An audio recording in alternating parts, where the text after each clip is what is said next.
hello. Oh, there we are. We're just going through. Yeah. Okay. So, hello everyone.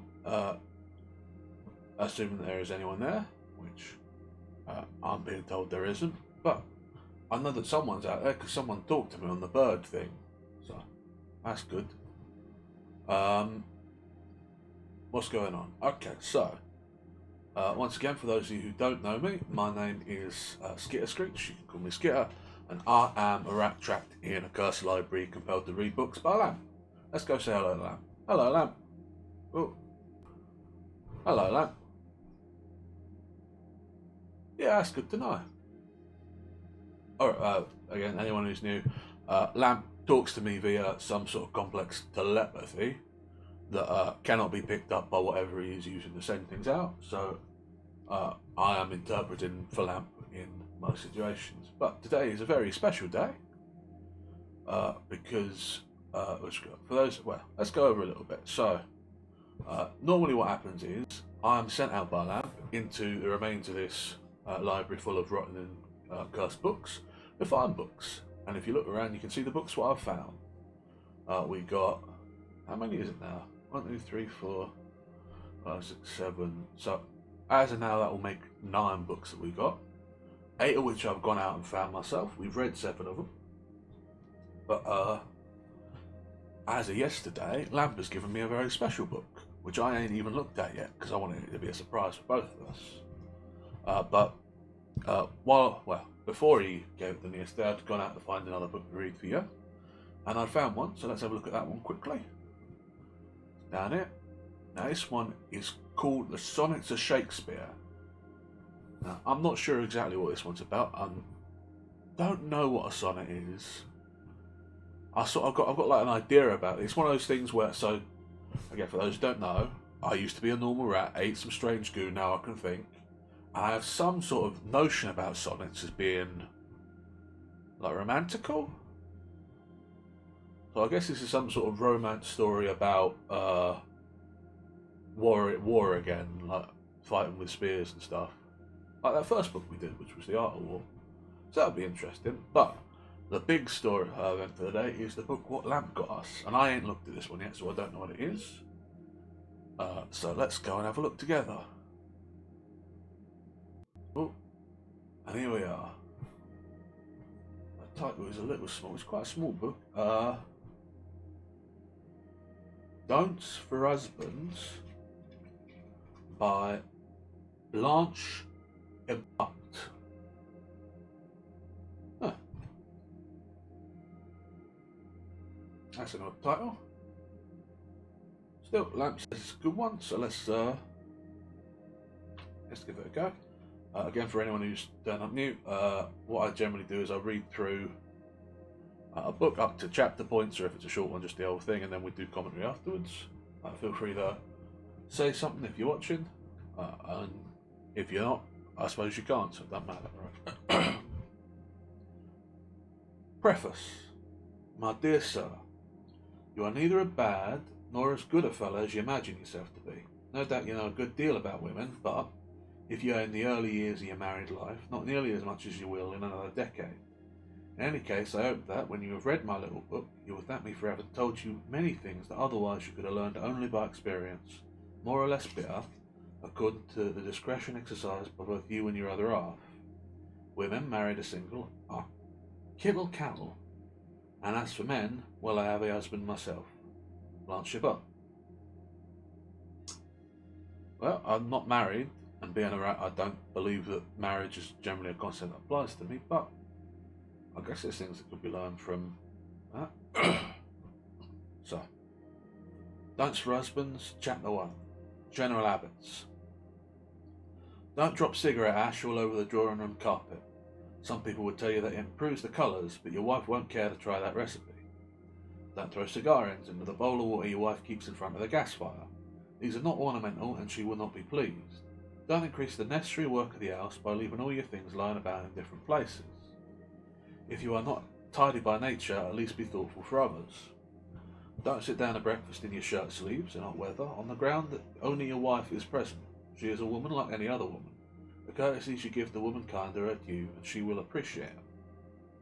Don't take it out on your poor wife every time you have an headache or a cold. It isn't her fault, and she has enough to do in nursing you without having to put up with ill humour in her bargain. Don't flourish a grimy handkerchief about because you've forgotten to take a clean one out of your box or your drawer. If your wife provides you with a reasonable stock, you might at least take the trouble to remember to use them. Don't stoop, even if your work is desk work. Your wife wants to see you straight and broad-chested. Don't slouch. No one who cares for a man likes to see him acquire a slouching habit. Don't be too grave and solemn. Raise a bit of fun in the home now and then. Don't keep all your best jokes for your men friends. Let your wife share them. Don't look at things solely from a man's point of view. Put yourself in your wife's place and see how she would like some of the things how you would like some of the things she has to part with. Don't fidget. Some husbands are never still for a moment. They walk in and out of rooms like the wandering Jew. They play with the salt and dinner. They draw lines upon the tablecloth with a fork. They tap the table with their fingers and the floor with their feet. They creak their slippers and drop their cold tongues onto the tile lath. In fact, they keep their wives in a state of tension. The poor creatures would need nerves to iron to enable them to stand the strain. Don't make a fuss when your wife has unattached women friends to be seen home at night. I have seen men on these occasions look at their slippers and fuss about changing into walking shoes and look out, see whether it rains, etc., until I should certainly have gone off alone had I been the guest to be escorted. Don't sharpen pencils all over the house as you walk about. Try and after a waste paper basket or a newspaper. It does not improve either carpets or the servants' den to find scraps of pencil sharpeners all over the floors. Don't delegate the carving to your wife on the plea that you can't carve. You should be ashamed to own that you can't do a little thing like that as well as a woman can. It is just laziness on your part. Besides, a man ought to take the head of his own table. Don't always refuse to go shopping with your wife. Of course it's a nuisance, but sometimes she honestly wants your advice and you ought to be pleased to give it. Don't be conceited about your good looks. It is more probable that no one but yourself is aware of them. Anyway, you are not responsible for them, and vanity in a man is ridiculous. Don't refuse to get up and investigate in the night if your wife hears an unusual noise or fancies she smells a fire or escaping gas. She will be afraid of shaming you by getting up herself and will lie working herself into a fever. That may be illogical, but it's true. Don't hang about the house all day if your occupation does not take you abroad. Spend regular hours in your study or den, or go out and play golf, but don't inflict your company on your wife during every minute of every day. She is fond of you, but she wants to be free sometimes, and she has business to do if you haven't. Right, well that's, okay, there's some strange buzzing going on, which I can only assume is the result of some sort of artifact. But that's the end of chapter 1, which, this is an old book. It seems to be, it's broken up into paragraphs, each of which seems to be sort of a self-contained snippet of advice, which, I mean, some of them seem sensible enough. I don't have a wife, and I don't live in an house with carpets and such, but I don't know. Seems to make sense. Relates pretty well to some of the stuff we've seen, so I guess, yeah, I can see it. Yeah. Chapter 2. Personal relations. Don't keep up the poor little woman pose too long. A woman may like to be a plaything for a little while, but the novelty soon wears off. Don't condescend. You are not the only person in the house with brains.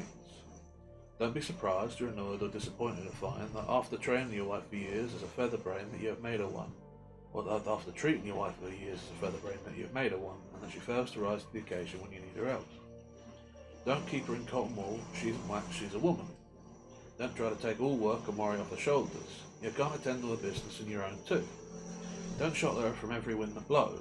You will kill her soul that way, if you save her body. Don't forget that you are not immortal. What chance will she have if you die and leave her with no knowledge of the ways of the wicked world? Don't omit to bring home an occasional bunch of flowers or a few chocolates. Your wife will value even a penny bunch of violets for your thought of her. Dear Lord days, rather a nuts. Don't rush out of the house in such an hurry that you haven't time to kiss your wife goodbye. She will grieve over the omission all day. Don't belittle your wife before visitors. You may think it as a joke to speak of her little foibles, but she will not easily forgive you. Don't be careless about keeping promises made to your wife. If you have promised to be at home at 7, think twice before you go off with a friend at 6:30. Don't hesitate to mention the fact that when you think your wife Don't hesitate to mention the fact when you think your wife looks especially nice. You're thinking the joke and give her no pleasure unless you tell her the thought. Don't forget your wife's birthday. Even if she don't want the whole world to know her age, she doesn't like you to forget. Don't think that because you can't afford to buy an expensive present, it is best to take no notice at all. The smallest gift will be appreciated if prompted by love. Don't sulk when things go wrong. If you can't help being vexed, say so and get over it. Don't nag your wife. If she has burnt the cake or forgotten to sew on a button, she doesn't want to be told of it over and over again. Don't shout when you are angry. It isn't necessary to let the children or the servants know all about it. Don't scowl or look severe. Cultivate a pleasant expression if nature hasn't blessed you with one.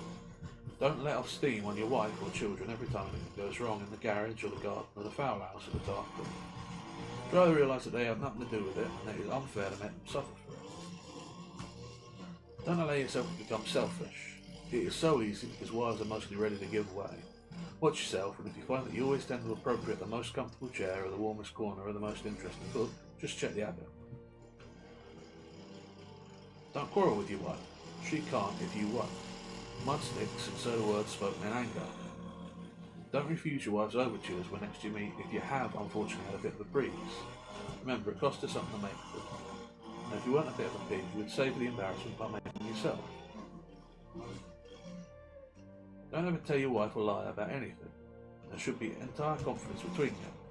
If she once finds you out in a lie, she will not believe when you do speak the truth. Don't talk down to your wife. She has as much intelligence as your colleague at the office. She lacks only opportunity. Talk to her, explain them when necessary of anything you would talk over to a man, and you'll be surprised to find how she expands. Don't think that it is no longer necessary to show your love for your wife, as she ought to know it by this point, or by this time. One likes to be kissed and caressed and receive a little lover-like attentions from her husband even when she is a grandmother. Don't expect happiness if you're married for money. Once you realise it, your wife won't let you forget it. Don't think that if you're married merely to get an unpaid housekeeper, that position is going to satisfy your wife. She could have obtained a good salary as a professional housekeeper to any other man if she had wanted to. She married for other reasons. Don't think that because you and your wife marry for love, there will never be a cloud in your sky. Neither of you is perfect, and you will have to learn to avoid treading on each other's corns. Don't expect your wife to do all the cheering up, but you do all the giving away when things go wrong. Share and share alike. Don't dwell on any lack of physical perfection in your wife. Beauty of mind is much more important than beauty of body. Don't despise your wife's everyday qualities, because she is not what the world would call brilliant. Sound common sense is of more value than fireworks when one is running their own. Don't call your wife a coward because she is afraid of a spider. Probably, in the case of real danger, she would prove to be quite as brave as you. Don't be irritated now by the childish way in which your wife is amused as she goes. Don't be irritated now by the childish way in which your ways in your wife that amused you so much as your fiancée. She will grow out of them soon enough.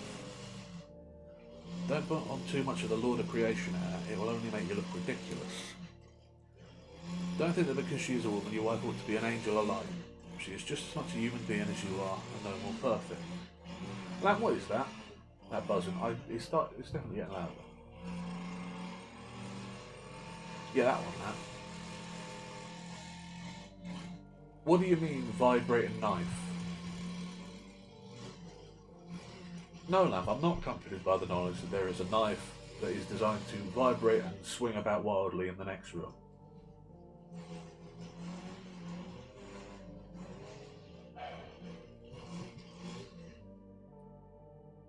Yeah, and the waterproof work. Let's just if you could try and do something about that sound-wise, maybe like dampen sound on the wards or some such, that would be much appreciated, Lamp.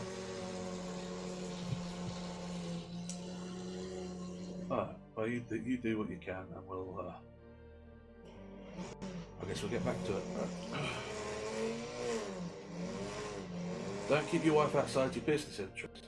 It is foolish to say that she knows nothing about business, therefore it can't interest her. You will often find too that a fresh mind will see a way out of some little difficulty that has not occurred to you. Don't worship your wife as a saint, and then when you discover that she is after all a commonplace, spend the rest of your life mourning her deterioration.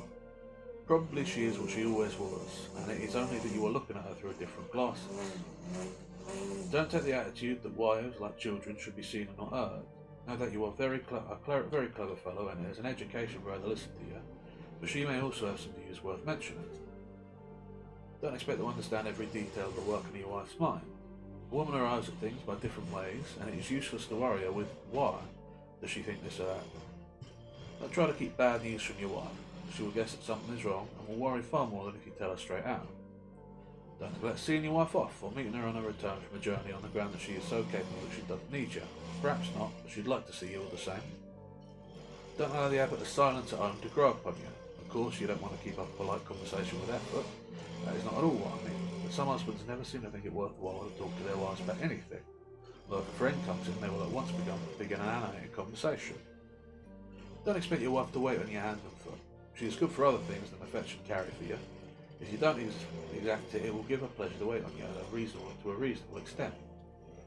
Don't think you can live your lives apart under the same roofs and still be happy. Marriage is a joint affair and cannot comfortably be worked along separate lines. Don't insist upon having the last word.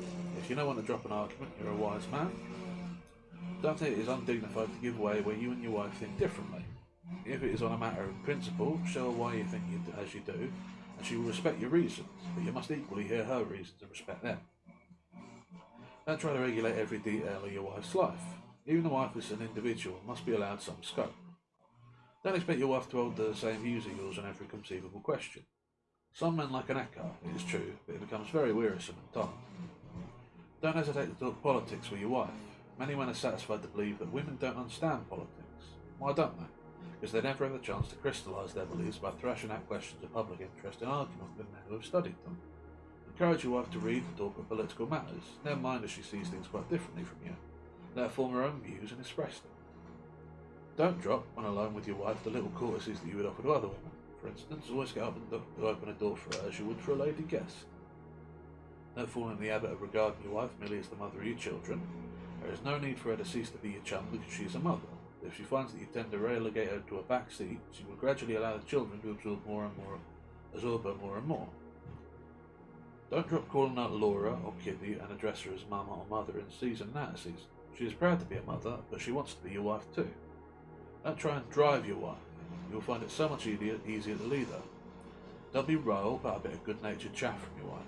There is no bitterness in it, and she probably has to stand a good deal of the same sort of thing from you. Don't fail to treat your wife with due respect. There be nothing of the high and mighty suggestion that a mere woman can't possibly understand things. There are even realms in which you can look up to her as own superior knowledge, and there are none in which she is to be despised. Don't begin your married life by expecting too much. If you expect little, you'll be saved a good deal of disappointment. Don't say it's a good thing to speak home truths now and again to your wife. It only means that you want to be nasty. Don't forget to be your wife's best friend as well as her husband. True friendship in marriage does away with all sorts of trouble. Don't expect a return for every generous action. It ceases to be generous if there is an arrière-pensée in it.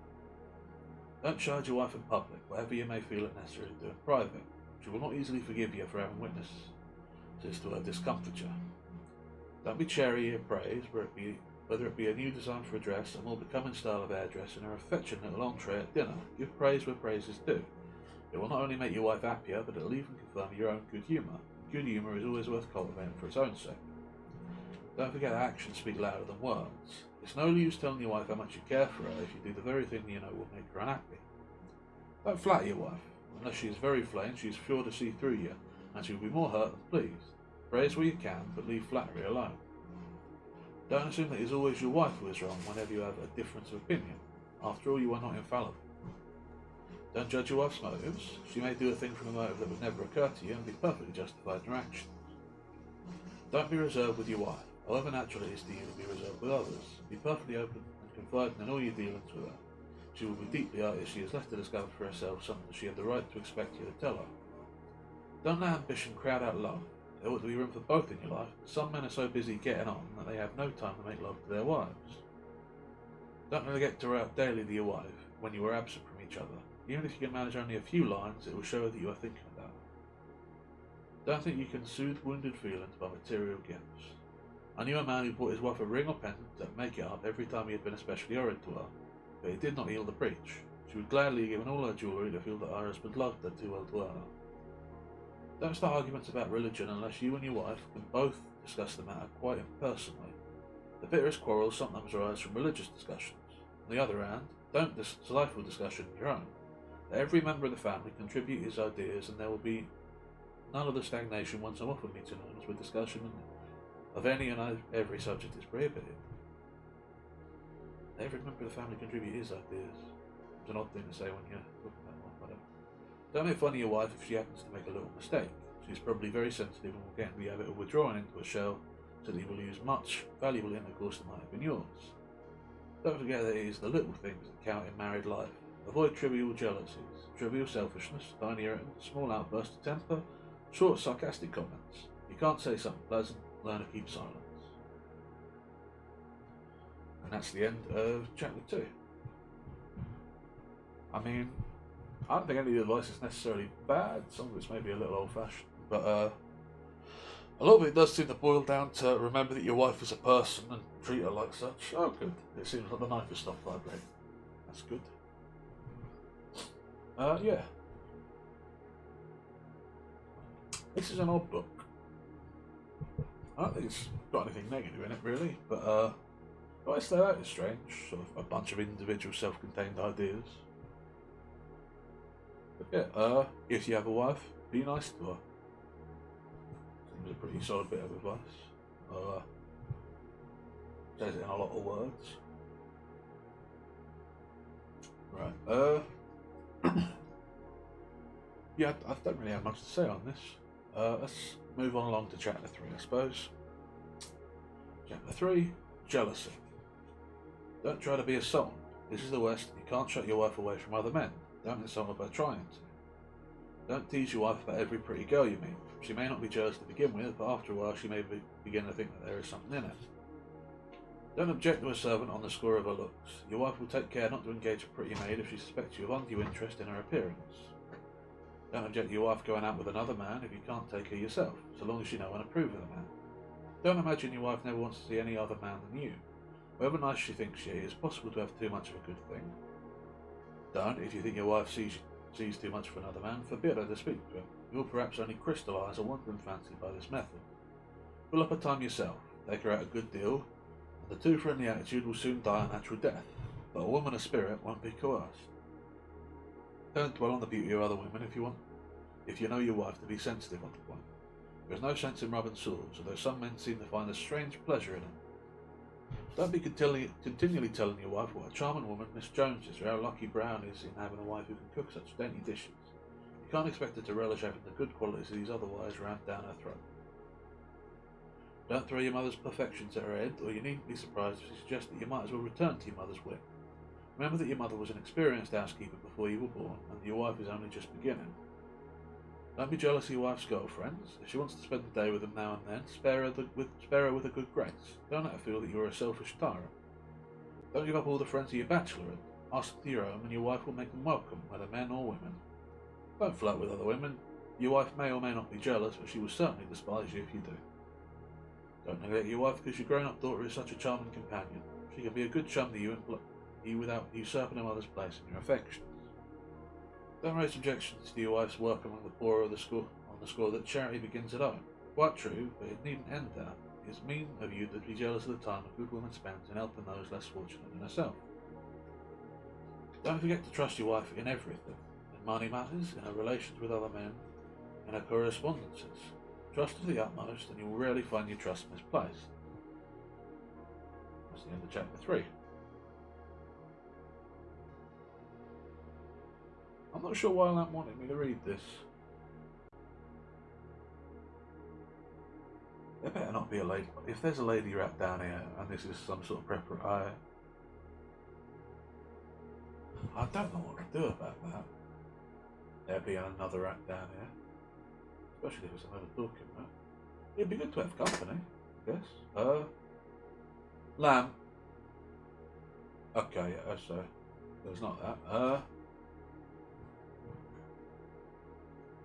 I mean, yeah, I guess mostly seems like good advice. Like, yeah, don't flirt with other women. The stuff about your daughter replacing your wife seems very weird.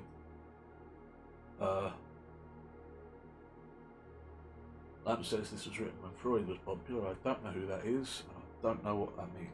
So, just gonna move on with that. Maybe we'll find another book later that will help us. But yeah, Chapter 4, Hints on Finance. Don't neglect to insure your life for a reasonable sum. Then you'll at least know that your wife will not be left in actual want if you die suddenly. Don't do all the ordering and the playing yourself on the grounds that your wife doesn't understand money matters. Let her learn to understand them. Don't be niggardly about the household supplies if you can afford to be generous. You can't make omelettes without breaking eggs, and you can't have cheerful fires without using coal or wood pretty freely. Don't let your wife pledge you credit beyond what is necessary and reasonable. She must learn to cut her coat according to her cloth. Don't think your wife cares for nothing but money. Money don't make happiness, but the lack of it can cause a good deal of misery. When your views on her and hers on money matters conflict, think what a lot she has come to do with her share of the family income. Circle that one. I think that's a good saying though. Money doesn't make happiness, but the lack of it can cause a good deal of misery. Seems to make sense to me. Must admit, I'm not totally clear on what. Anyway, I don't need to talk about how I don't understand money. Right. Don't dole out money for your wife's personal use and sixpences on the grounds that as you pay the bills, she can't really require any money. It is hateful to a woman to have to ask for what should be hers by right. Don't try to live on too big a scale, and don't let your wife persuade you into it against your better judgment. Don't take a bigger house than you need just for show. You'll find it will need more servants, more furniture, more everything, and you will have to scrape by to keep up appearances instead of being comfortable on a less expensive plane. Don't live on the edge of your income while leaving your wife to suppose that you have plenty of money. If you don't know the financial situation, she can't act for the best. Don't spend the best years of your life thinking of nothing but money getting. Enjoy your life to the full while you're with your wife and children, and relegate money getting to its proper place. Necessarily an important one, but not the only thing to be thought of. Don't let all the economising be on your wife's side. Perhaps you could do with a little less tobacco, or fewer cigars or cigarettes, or fewer taxes if you tried. Don't persuade your wife to hand over to you for investment any money she may have of her own. Your intentions are the best in the world, but she will find it difficult not to hold you responsible if the investments prove to be unsatisfactory. Keep clear of her private income. Don't get her to put her private money into your bank, as it is the same thing. Let her keep a separate bank account, and then she will know just where she is and be able to do as she likes with her own. Don't ever let yourself think that marriage has spoiled your career, that if you had no wife and no children to provide for, you could have done so differently. Think rather of the happiness you would have missed had that been missed that has been yours all those years. Don't be ungracious when your wife lavishes her private money on you. It takes a strong man to receive favours readily. If you really care for your wife, you will let her do things for you occasionally and accept her offerings graciously. That's the end of chapter 4. Yeah, a lot of this just seems to boil down to your wife's a person, treat her like a person. Admittedly, I'm not super clear on money, but yeah, not spending more than you have seems sensible. I'm trying to think what I do know about money. The only thing I really know about money is what I've read in, I guess a few of the books covered it, but it's pretty strange to me what it is.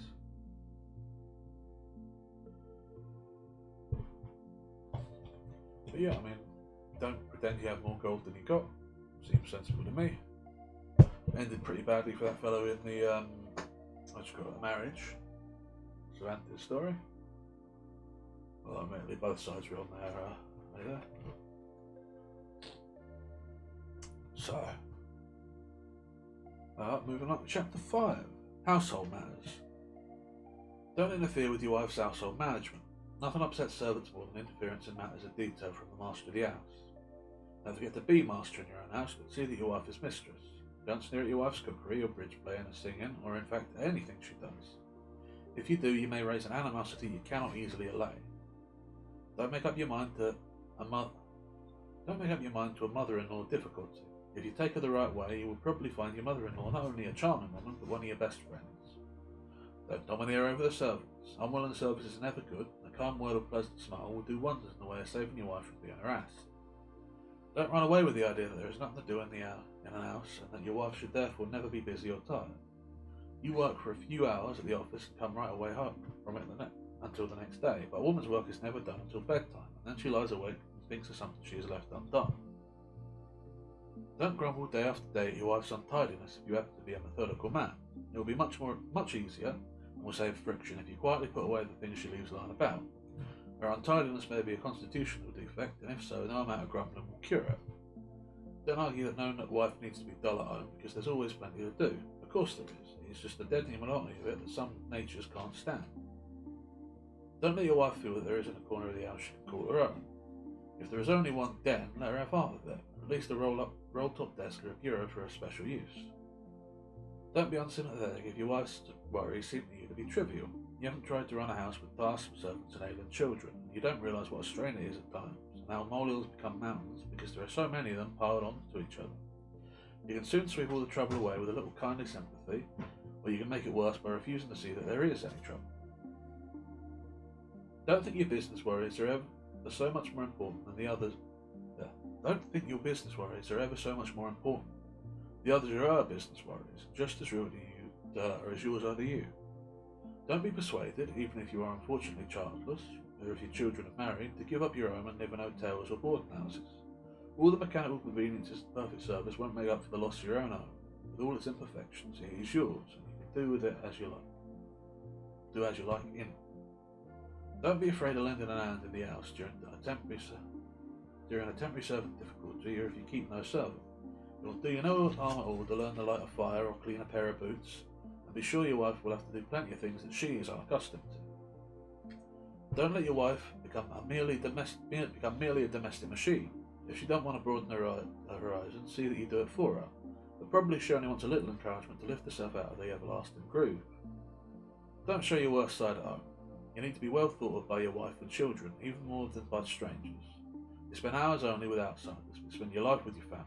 It depends on your conduct whether they make you happy or wretched. Let them have the benefit of your best qualities. Don't be too didactic in your own.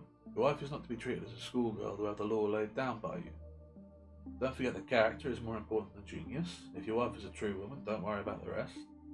Don't omit to cultivate a sense of humour. It will carry you safely past many a danger signal in the house.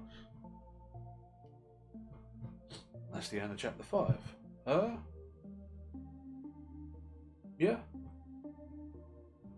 Sometimes you've got to muck in. Yeah, it's important to listen to people, I suppose, when they tell you things. Just because you don't understand doesn't mean things aren't real. I don't understand any of what's going on, but it's very real, unfortunately. Still, the horrible knife that was making noises quiet now, that's good. Hopefully it will stay that way. But yeah, I think it is important to be kind to people and hear them out and help them when they need it. And your family is supposed to be the people he is closest to and kindest to. A lot of this seems very obvious, but it doesn't seem like bad advice. I guess it does help sometimes to have obvious things stated to you. Even just to put them down. Maybe that's the point of this book. It's not anything profound or nothing, but it's important basic things that it's good to know solidly. It's fine enough to know a thing in a broad, sort of general way, but having a thing set down in words makes it a concrete rule.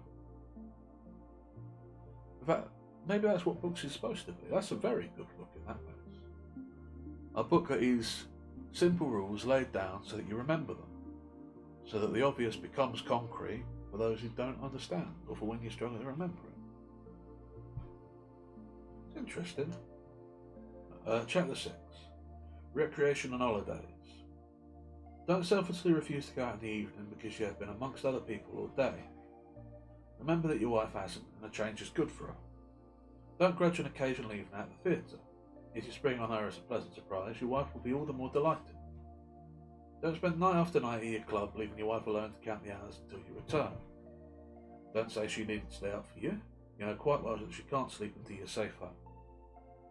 Don't insist on her always being home when you come in. She will like to be there to receive you as often as she can, but if you try to make a rule of it, she will consider it a grievance. Don't take it for granted that your wife has too much to attend to now that there are children to be able to go out with you as she used to do in the earlier days of your life together. Ask her, not perfunctorily, but as if you really want her, and she will generally manage to go. Don't spring on your wife 5 minutes before it is time to start that you are going to the other end of Europe and would like her to go too. It is all very well to say it doesn't take long to pack a couple of bags, but sometimes things that are not ready for packing, or sometimes the things are not ready for packing. Besides, your wife has to make arrangements about the house and children, which can't always be made at a moment's notice. Don't think that you have of necessity done with a walking or cycling tours now that you are married, as you can't leave your wife and go away with your old chum. Why not take her?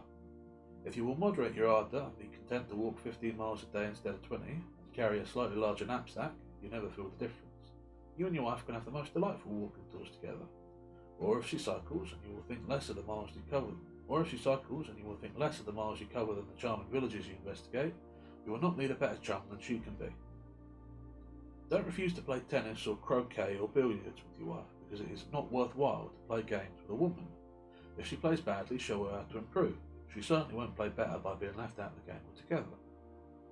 Don't tell your wife she is wasting her time if she plays games occasionally while you are at the office. It is the best way to keep her fit, and she needs a change from the monotony of the house. Don't say it is no fun to go out cycling with your wife because she can't scorch. It will do you no harm to ride more slowly than usual, and your company will give a great deal of pleasure. Her going slow is one of the secrets of her chances of longer life. Take her with you, and you will avoid that overtaxing of the arteries which leads to premature old age. Don't be nervous about your wife. She can take care of herself much better than you imagine, and she hates you to be fussy. Don't settle down into an old married man while you are still in the prime of life. Take your wife out and about. Give parties, visit your friends, and you will keep much younger than if you settle into the smoking jacket and slippers habit. Don't say your wife wastes time in reading, even if she reads only fiction. Help her to choose good fiction and let her forget her little worries for an hour occasionally and read for the lives of others. But above all other things, don't put on the schoolmaster air. She'll never stand that. Rather, let her pick her reading for herself. Don't discourage her if she wants to take up serious reading, even if you are not interested in it. Tastes differ, and you needn't call her a blue stocking because she prefers not to be an ignoramus. Don't say that other women find fancy needlework a sufficient relaxation. If your wife doesn't, why should she waste her time on that instead of going out or doing things that she does find recreative? Don't say it will be holiday enough to stay home and spend time on your hobby instead of going to town every day for business. Remember that your wife gets no change that way, except a little extra trouble in housekeeping, and that she needs one quite as much as you do. Don't march off on a continental tour and come back worn out and be nursed up by your wife. That sort of holiday is worse than useless. Go abroad if you like, but don't spend all your time rushing from place to place sightseeing. Don't take an house for your summer holiday, unless your family is so large that you're obliged to. It's no holiday for your wife to have to do her housekeeping, and probably under less convenient conditions, in another town or village. But you must do it for the sake of the children. Take her away to a boarding house or hotel at another time to give her a complete holiday. Don't insist on giving holidays to the servants during your holiday, on the ground that your wife couldn't manage at the seaside. You are not the only person to be considered, and it's no holiday for her to be tied to the children day in and day out while you go golfing or fishing. Probably she would like to golf or fish as well if she got the chance. Don't growl every time your wife invites anyone to the house. It takes quite half her pleasure away to know that you think it is a nuisance having people about. It's bad for you too. Nothing is more insidious and more aging than the hermit habit. Don't omit to learn the dance as soon as you get married, if your education has been neglected before. Your wife will lose half her pleasure if you can't dance.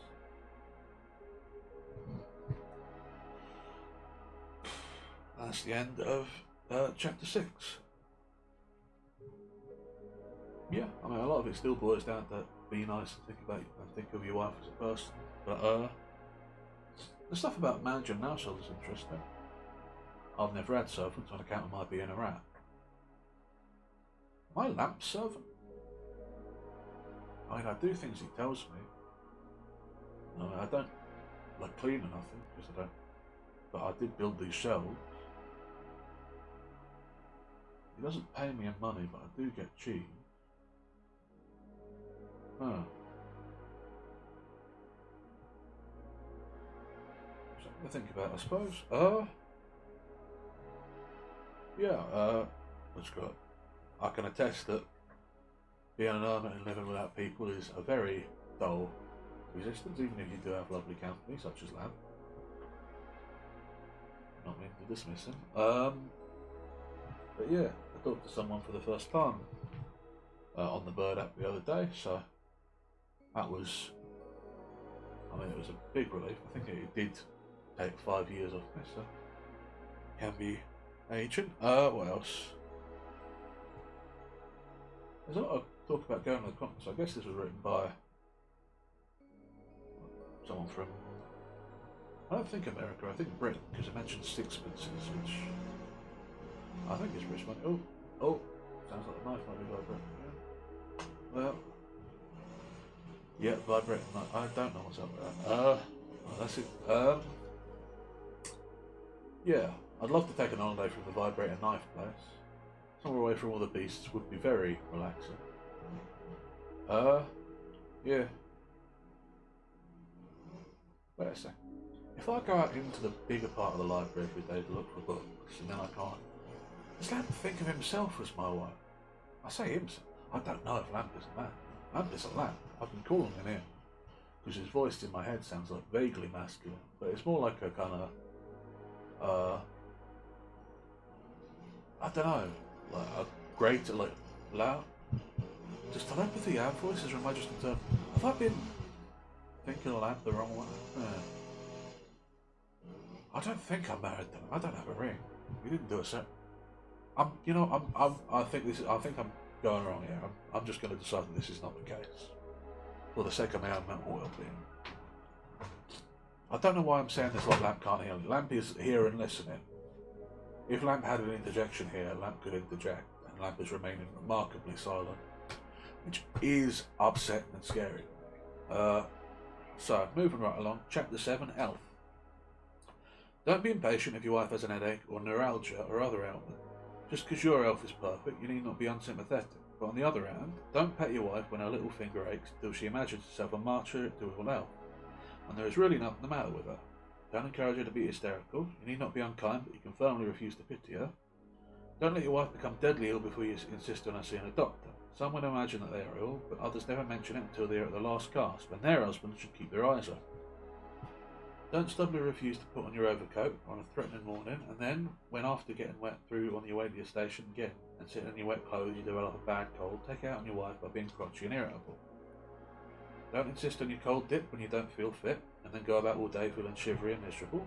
Don't shout all the windows on the ground that you can't stand drafts and then complain of an headache. Don't be too sensitive about your personal appearance to wear glasses if your sight requires them, and if your nose is not the right shape for pince-nez, be satisfied to wear spectacles. Don't be continually worrying about your health. If you really feel ill or suspect that anything is wrong, consult a doctor instead of causing your wife untold anxiety by throwing out vague suggestions as to what may be the matter with you. Don't sit up after midnight regularly and then get up the last minute next morning because you don't feel very fit. Get a proper night's rest. Don't burn the candle at both ends, either as regards to work or play. You won't be able to stand it for long. And I would also just add on my own thing, don't live in places where knives vibrate and scream at you. That's got to be bad for my nerves. And if I was to encounter such a knife while out and about, I imagine bad for my physical health too. That is grating. Yeah. Take care of yourself.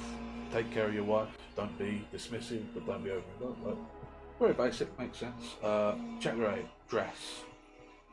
Don't grudge your wife a new dress because you haven't noticed that she needs one. You don't know how much trouble she has taken to try and appear to other people as if she didn't need one, but she knows. Don't argue that a new hat isn't necessary because there is nothing visibly wrong with the one she is wearing. You've probably forgotten that this is the third season. This is its third season, but she hasn't.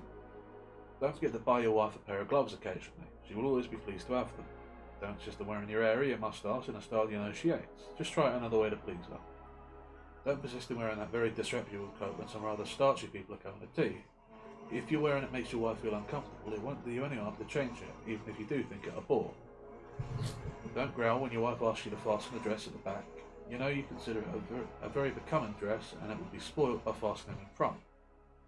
Don't dress carelessly when you are past your first youth. All the more reason to make yourself look as nice as possible to counteract the effect of advancing years.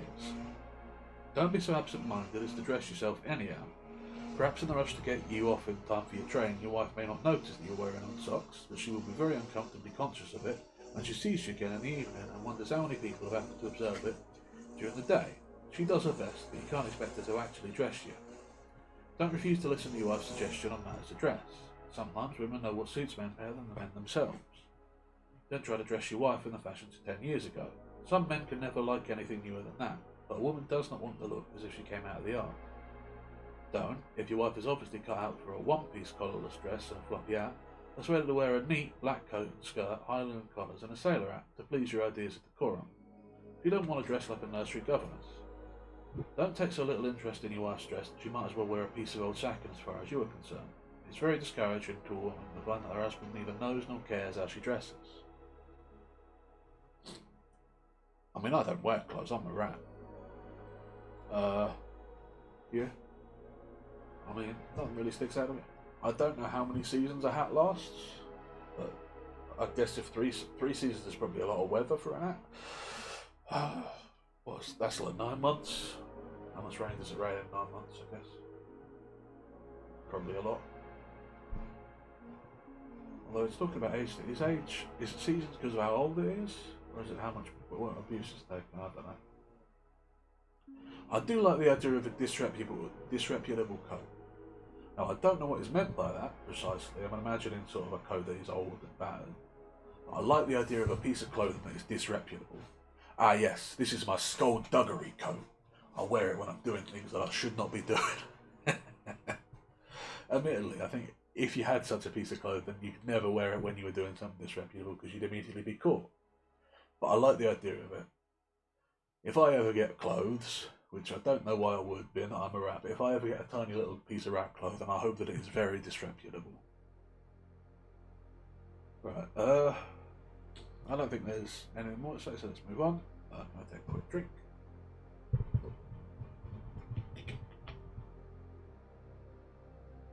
Chapter 9. Hobbies. Don't spend all your money on the garden because that is your hobby, and leave none for the house if that happens to be your wife's hobby. Don't admit to have a hobby of some kind. It will take you out of your wife's way when she is busy, or you are cross, and you will feel a different man in half an hour. Don't separate your pursuits from your wife's more than is necessary. Do your gardening together, work, talk, and plan together, and you will become truer comrades every year. Don't say a married woman doesn't want to go back to school because your wife wishes to attend the language classes or lectures, or to take lessons in singing or dancing. Let her do any or all of these things, and be thankful she finds so much to interest her. She will be a much brighter companion than a stick-at-home wife. Don't give up cricket or football or tennis or rowing or whatever outdoor sport you've been accustomed to just because you are married. Athletics will keep you from becoming flabby. Of course, if you can get all the exercise you need in the game which your wife can share, so much the better. If not, she is not so selfish as to wish to deprive you of your healthy recreation. But remember your responsibilities. Don't overdo it. Don't expect to have a hobby in which you will get the enjoyment while your wife does the hard work. If you profess to like gardening, don't tie up a rose here and there while your wife does all the hard weeding. If poultry keeping is your hobby, don't expect her to do all the feeding and letting out and in of the birds. If photography, don't confine your work to taking a snapshot, leaving her to the developing and printing while you take the credit. Don't leave your wife to clean and put away all the tools you use in gardening or carpentry. A workman should care for his own tools. Has to. I had to get a new hammer once I was building these shelves because I broke the handle. Don't put your foot down if your wife wants to join some society which you don't approve. Reduce your arguments, then, if she fails to find them convincing, let her be an ist or an auntie to her heart's content. She really has as much right to her own opinions as you have, and there is no cause for quarrel. Don't try to control your wife's church-going or non-church-going tendencies. The question is for her alone to decide, and you should leave her entirely free, whatever your own views may be. Don't let any hobby so overmaster you that you spend every minute when you are at home, especially if it is something in which your wife can take no part. Leave some time to devote to her. Don't, if music be your hobby, practice the violin, cello, flute, trombone, or whatever musical instrument you have in the fancy in the drawing room for many hours a day. Your wife may also be fond of music, and it's not fair to victimise her to this extent. She won't be able to concentrate on a book while her ear is tortured by false notes. Do your real practicing up at the top of the house and play for her pleasure in the drawing room. Don't forget to use a reasonable amount of caution should your hobby be one that may be dangerous. Your wife doesn't want you to be funky, but she has a right to expect you not to take undue risks in your motor car, bicycle, or flying machine. The idea that having a flying machine can be an hobby is terrifying. And I maintain, as I often do, that humans are all mad. But yeah, it is good to have something to do to keep you busy.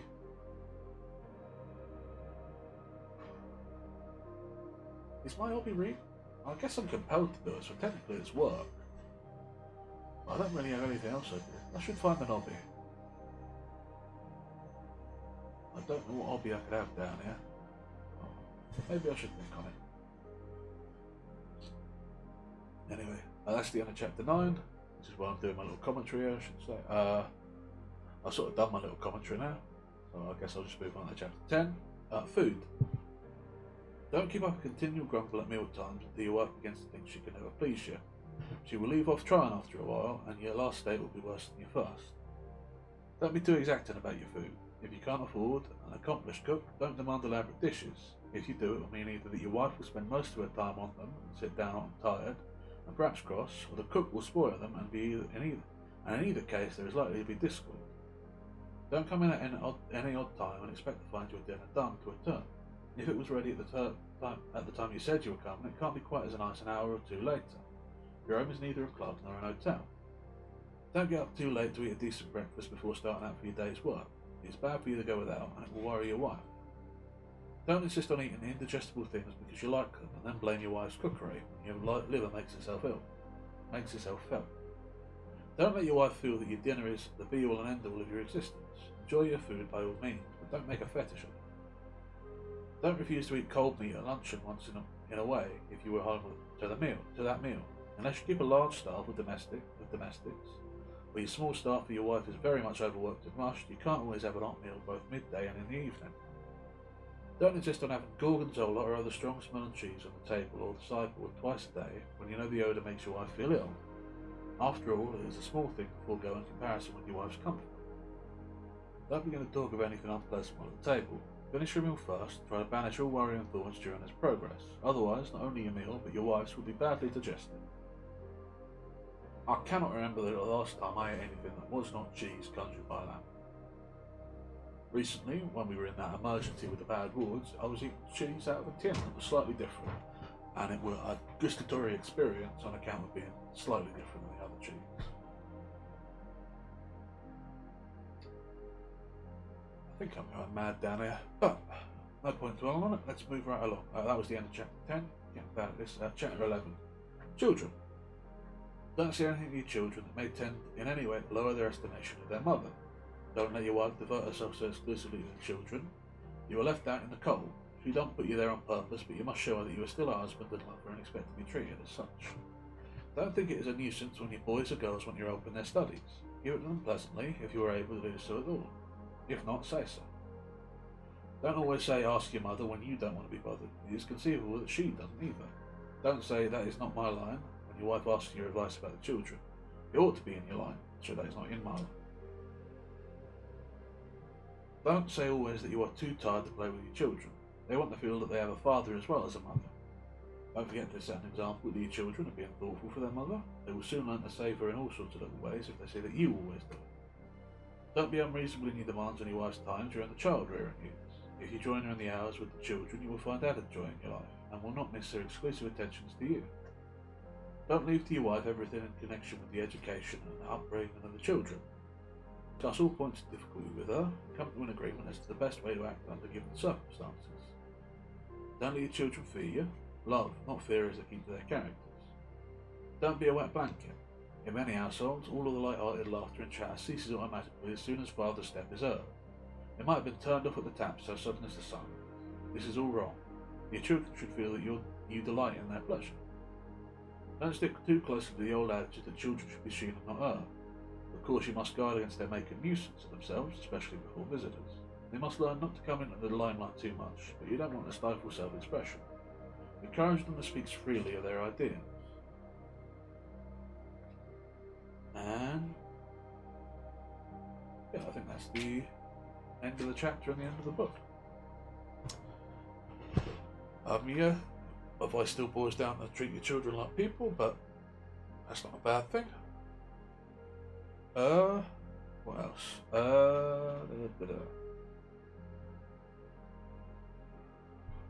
Yeah, I mean, it was an interesting book. Let's go talk with Lamb about this. He gave it to us. That seems only fair. Well, so Lamb, thank you for the book. It was Nice not to have to go out and get one for once. It's an odd one, but it's interesting. I like the idea of having an eye, a set of ideas sort of locked down and made concrete by being written down. There was a lot of that book. I like the difference of form was interesting too, the sort of individual paragraphs being their own thoughts. But yeah, I've read through it, I appreciate it. I think a lot of the advice is basic, but it's good. Treat the people you care about kindly as you would treat strangers. Maintain courtesy, manage your money well, be thoughtful and conscientious of things, have on it, but yeah, all good advice. So can I ask, Lamp, why did you give me this book? I don't know what I don't know what that is, Lamp. What is April Fool's? Okay. Right, okay, I see what you said. Okay. You play jokes on the first day of April. Now, Lamp, I want you to consider a couple of things. Firstly, I'm a rat and have never before engaged in any human celebration or festivity, despite having been down here long enough that I'm fairly certain we've passed a few. Second, I have no way of telling what time it is, never mind what day or hour it is. And thirdly, I enjoyed this book was fine.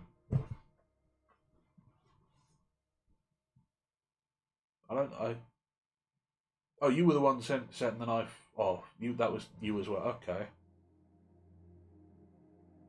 I feel like I appreciate you trying to bring some I don't understand the joke here. I will confess to that.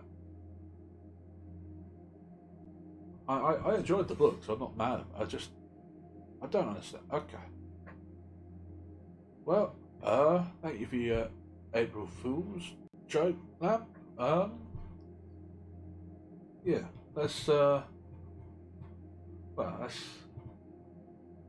yeah.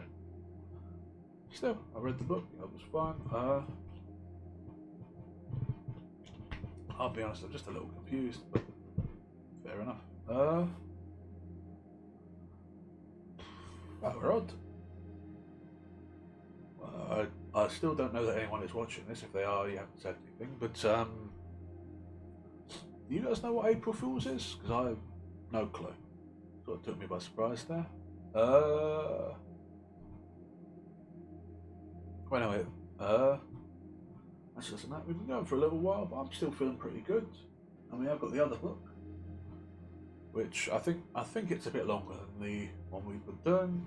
So we might go through that and then stop partway through if we see how we get on. I mean, my voice is still feeling pretty good. Yeah, I mean, I'm up to. We'll see how we get on. So let's go have a look. So this is the Sonnets of Shakespeare, which I think is some sort of romance based around violence. It's not a very big book, but we'll see how we get on.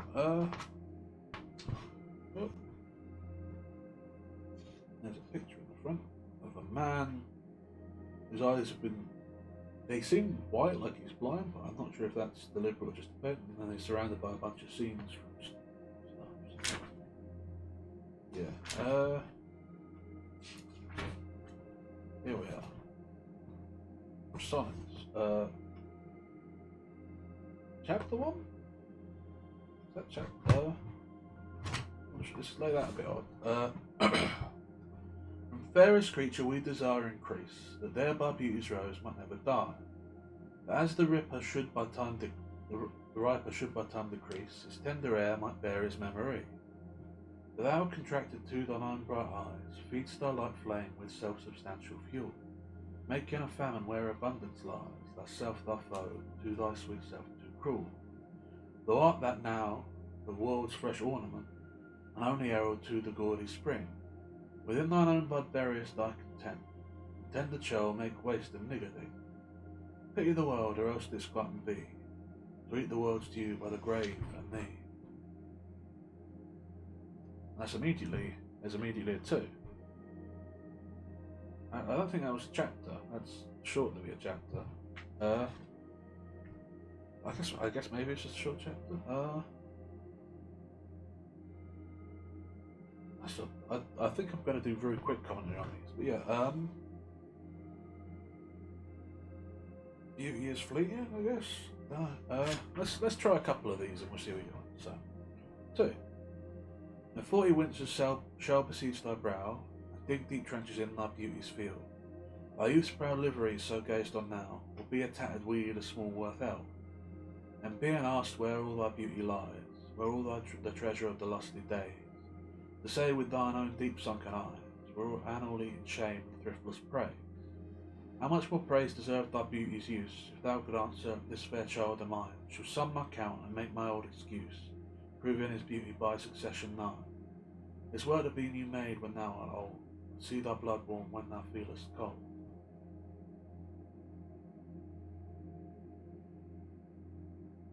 I'm not sure what this is. These rhyme and they do something. I mean, this one, yeah, this is about you lose what you look like when you get older, so have kids so you can preserve it, I guess. That's number 3. Look in thy glass and tell the face thou viewest. Now is the time that face should form another, whose fresh repair if now thou not renewest, as does beguile the world, unblessed son mother. Where is she so fair whose unhaired womb disdains the tillage of thy husbandry? Or who is he so fond will be the tomb of his self-love to stop posterity? Thou art thy mother's glass, and she in thee calls back the lovely April of her prime. So thou through windows of thine age shalt see, despite of wrinkles, thy golden time. But if thou live, remember not to be, thy single and thine image dies with thee. This one seems to be about the same thing, but there's something striking about these.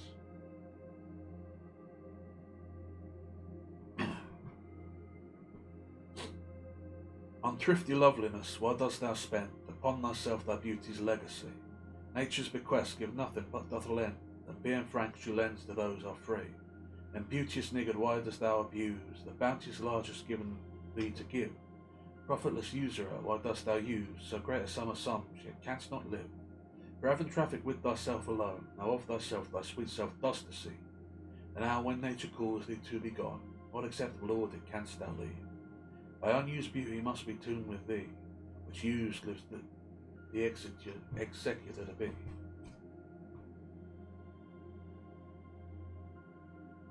This Shakespeare guy really wanted people who have kids, it seems like. Maybe just hot people. Maybe just attractive people who have kids. I mean, I don't know. It feels sort of weird. I mean, you hear people called beautiful, but extorting those people to have kids to pass on them, I don't know. It seems like treating beauty as a currency. So, I think I'm gonna. These are very short, so I'm gonna try and read through a couple before I stop to make comment. We'll see what we get on. His hours that with gentle work did frame a lovely gaze where every eye doth dwell, will play the tyrants to the very same, and that unfair which fairly doth excel. But never rest in time leads summers on to hideous winter and confounds him there. Sat checked with frost and lusty leaves quite gone, beauty o'er snow and bareness everywhere. Then were not summer's distillation left, the liquid prisoner pent in walls of glass. Beauty's effect with beauty were bereft, nor it nor no remembrance what it was. The flowers distilled though they with winter meet, least but their snow, their substance still lives sweet. 6. And let not winter's ragged hand deface, and thee thy summers, ere thou be distilled. Sweet some vial, treasure thou some place, with beauty's treasure, ere it be self-killed. That use is not forbidden usury, which happy is those that pay the willing loan. And for thyself to breed another thee, or 10 times happier, if be it 10 for 1. 10 times thyself were happier than thou art, if 10 of thine 10 times refigured thee. And what's good death do if thou should depart, leaving thee living in posterity? Be not self-willed, for thou art much too fair to be death's conquest and make worms thine heir. For in the Orient, when gracious light lifts up his burning head, each under eye doth homage to his new appearing sight, serve him with looks his sacred majesty, and having climbed the steep up heavenly hill, resembling strong youth in his middle age, yet mortal looks adore his beauty still, attending on his golden pilgrimage. But when from I must pitch with weary car, on feeble age he reeleth from the day, the eyes for duties now converted are from his low tract and look another way. So thou thyself art going in thy noon, unlooked on diest, unless thou get a son. See, those three, I was planning to sort of read them and expect to draw some sort of line, but those ones were like directly one after the other, like follow from one another. So maybe these are like they're broken into individual things, but sonnet. Well, it says sonnets plural. Is each of these a sonnet, maybe? And then they come together to form something greater, but individually they're a sonnet because they're all the same number of lines and sort of broken the same way. Huh. Well, I think this works better, so I'm going to keep going on with it, but let's take a moment to look over it. So those 7 were extorting someone who have kids because they were beautiful. Strange. Let's have a drink. And we'll see how we get on. What's that? Oh, that says this is poetry. I don't know what that means particularly, but it is definitely written weirder than some of the other things. So let's see how we get on. A. Music to hear, why hearest thou music sadly? Sweets for sweets will not, joy delights in joy. Why lovest thou that which thou receivest not gladly, or else receivest with pleasure thine annoy? If the true concord of well-tuned sounds, by unions married, do offend thine ear, they do but sweetly chidely who confounds, in singleness the parts that thou should bear. Like how one string, sweet husband to another, strikes each and each by mutual ordering, resembling sire and child and happy mother, all in one pleasing note to sing. With speechless songs, being merely seeming one, sing this to thee, thou single wilt prove none. No. Is it for fear to wet a widow's eye, that thou consume thyself with a single life? Ah, if thou issueless shalt apt to die, the world will wail thee, like a makeless wife. The world will be thy widow, and still weep, thou no form of thee is left behind, when every private widow well may keep, by children's eye, her husband's shape and mind. Look by what an unthrift in the world does spend, shifts but his place, for still the world enjoys it. The beauty's waste hath in the world an end, and kept unused the user so destroys it. The love towards others in that bosom sits, that one on himself such murderous shame commits. 10. The shame, deny thou bear'st love to any, but who for thyself art so unprovident. Grant if thou will, thou art beloved of many, but that thou none lovest is most evident. For thou art so possessed with murderous hate, against thyself thy stick dost not conspire, seeking that beauteous roof to ruinate, which to repair should be thy chief desire. O change thy thought, that I may change my mind. Shall hate be fairer lodged than gentle love, be as thy presence is gracious and kind, or to thyself at least kind-hearted prove. Make thee another self for love of me, that beauty still may live in thine or thee. As fast that thou shalt wane, so fast thou growst, in one of thine from which thou departst, that fresh blood which youngly thou bestow'st, thou mayst call thine when thou from youth convertest. Herein lives wisdom, beauty, and increase, without this folly, age, and cold decay. If all were minded so, the time should cease, and 60 years would make the world away. Now those whom nature hath not made for store, harsh, featureless, and rude, barrenly perish. Look whom she best endowed, give them more, which bounteous gift thou should in bounty cherish. She carved thee for her seal, and meant thereby thou shouldst print more, and let this copy die.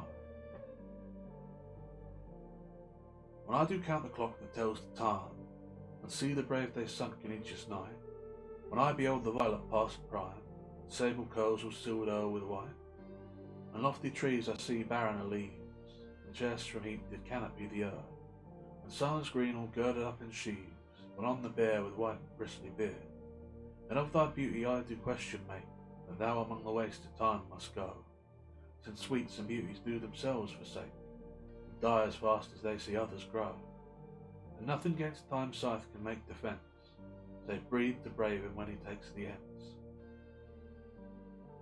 13. O that you were yourself, but love you are, no longer yours that you yourself here live. Against this coming end you shall prepare, and your sweet semblance to some other give. So should that beauty which you hold in lease, by no determination then you were, yourself again after yourself decease, when your sweet issue your sweet form should bear, will let so fair an house fall to decay, judgmentary and honour might uphold, against the stormy gust of winter's day, barren rage of death's eternal cold. By none but nterest, dear my love, you know, you had a father, let your son say so.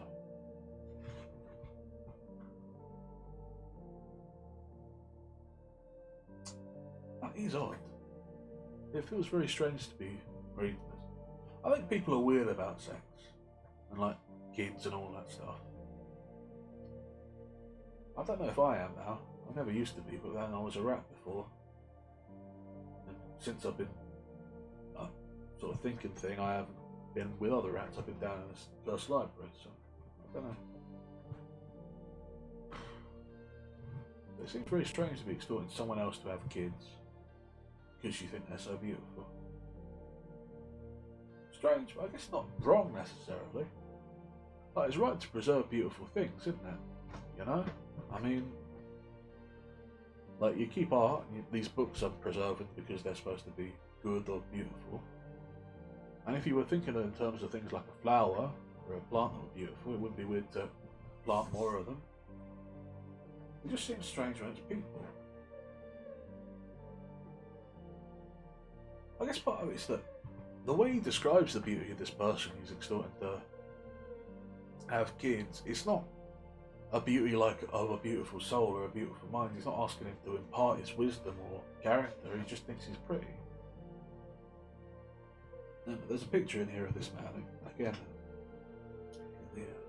I'm fairly certain it's a man who's writing these. This one doesn't have blank eyes, that's for sure. And he's writing these to another man, right? Because he talks about said in a womb, so I don't know. It seems strange. Like, it seems like he likes this man himself, but rather than asking or looking towards him, he's asking him to have kids. It seems odd. Still, the words are good though. I like them. I'm struggling with some of them, but they're very, I don't know, lyrical, I guess. I like how they feel while I speak. I'm gonna have a quick drink of water and then we'll get back to it.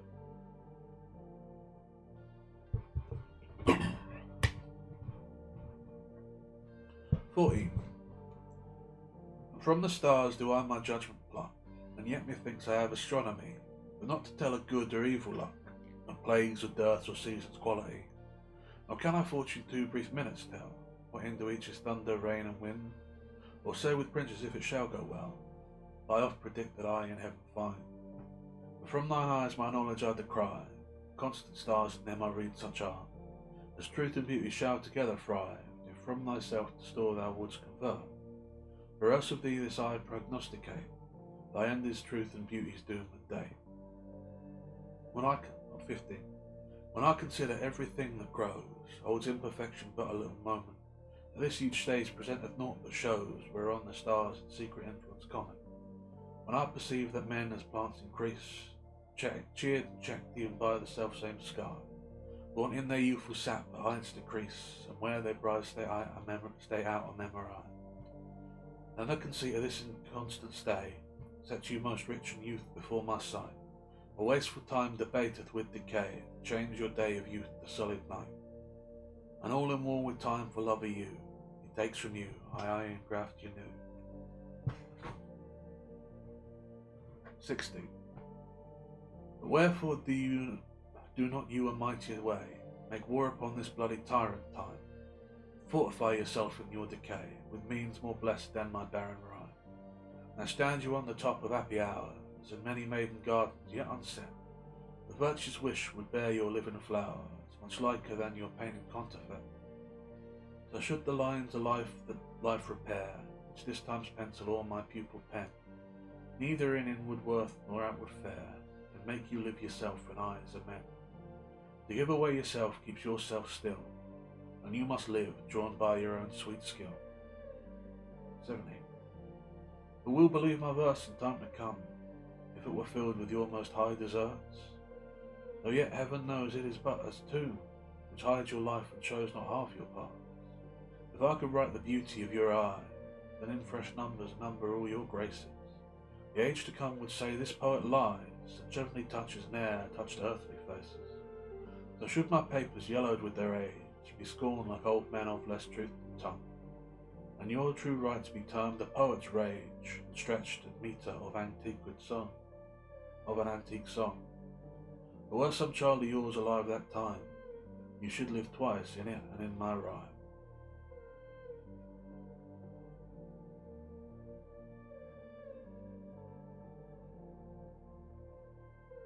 So it kind of got to me there. The pages I'm reading are, you can't see me moving them because of the wards, but you can. They're old, stiff, and very yellow. Yeah. There's something compelling in that, really. The very. Huh. Right.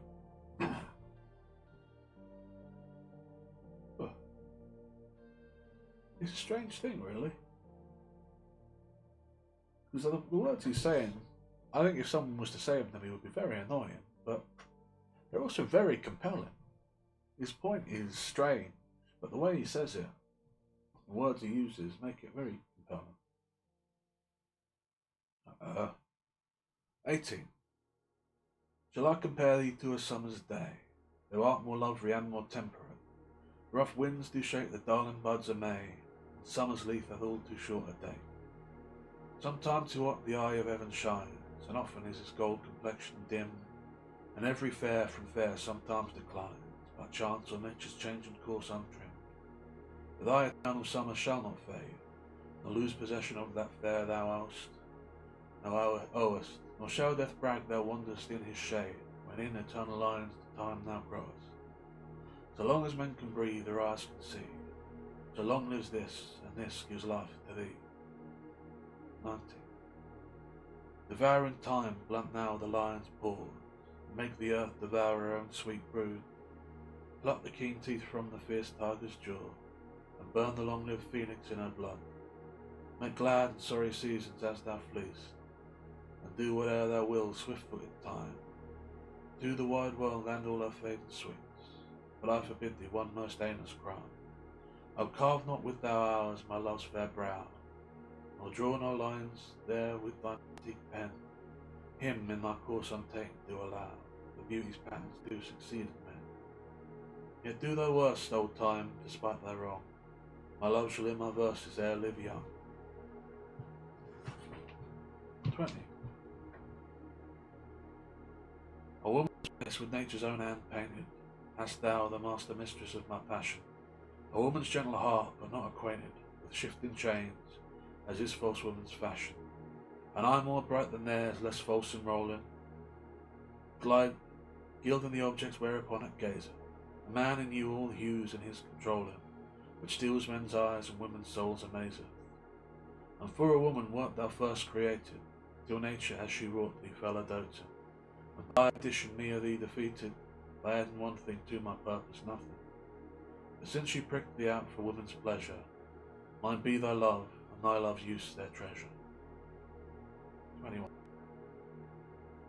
So is it not with thee as with thy muse, stirred by a painted beauty to his verse, who heaven itself for ornament doth use, and every fair with his fair doth rehearse, making a couplement and proud compare, with sun and moon, with earth and sea's rich gems, with April's firstborn flowers and all things rare, that heaven's air in this huge roundure hems.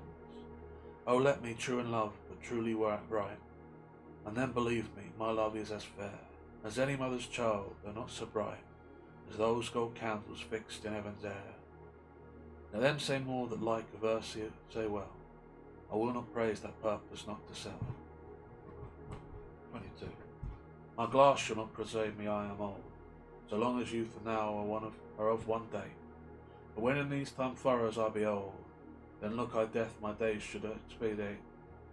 For all that beauty doth cover thee, it is but seemly raiment of my art, which in thy breast does live, as thine in me.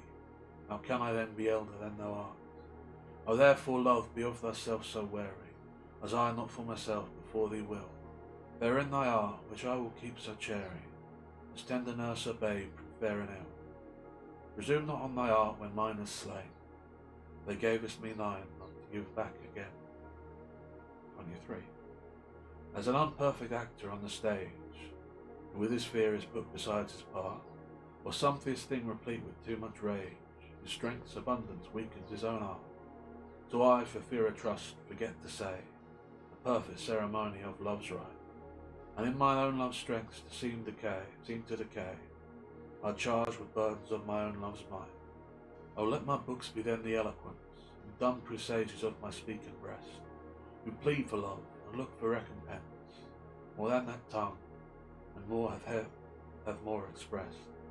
I learn to read what silent love have read. To hear with eyes belongs to love's fine red. 24. Mine eye hath played the painter and hath stell thy beauty's form and table of my heart. My body is the frame wherein 'tis held, perspective it is best painter's art. For through the painter must you see his skill, to find where your true image pictured lies, which in my bosom shop is hanging still, and hath his windows glazed with thine eyes. Now see what good turns eyes for eyes have done. Mine eyes have drawn their shape, and thine for me are windows to my breast, where through the sun delights to peep, to gaze therein on thee. Yet eyes, this cunning want the grace there are, they draw but what they see, know not the art. 25. Now those who are in favour with their stars, of public honour and proud titles boast, will I, whom fortune of such triumph bars, unlooked for joy in that I honour most. Great princes' favourites their fair leaves spread, but as the marigold at the sun's eye, and in themselves their pride lies buried, for at a frown they in their glory die. A painful warrior famous for fight, after 1,000 victories once foiled, is from the book of honour raised quite, and all the rest forgot for which he toiled. An happy I that love and am beloved, for I may not remove nor be removed. 26. Lord of my love, to whom in vassalage thy merit hath my duty strongly knit, to thee I send this written ambassage, to witness duty, not to show my wit. Duty so great, which wit so poor as mine may make seem bare in wanton words to show it. For that I hope some good conceit of thine, in thy soul's thought or naked, will bestow it. Do whatsoever star that guides my moving, wants on me graciously with fair aspect, and puts apparel on my tattered loving, to show me worthy of thy sweet respect. Then may I dare to boast how I do love thee, to then not show my head where thou mayst prove me. 27. Weary with toil I haste me to my bed, the dear repose for limbs with travel tired, but then begins a journey in my head, to work my mind when body's work expired. Then my thoughts from far where I abide, intend a zealous pilgrimage to thee, and keep my drooping eyelids open wide, look in on darkness which the blind do see, save that my soul's imaginary sight presents thy shadow to my sightless view, which like a dew long in a ghastly night, black night beauteous and her old face new. Oh, thus by day my limbs, by night my mind, with thee and for myself no quiet find.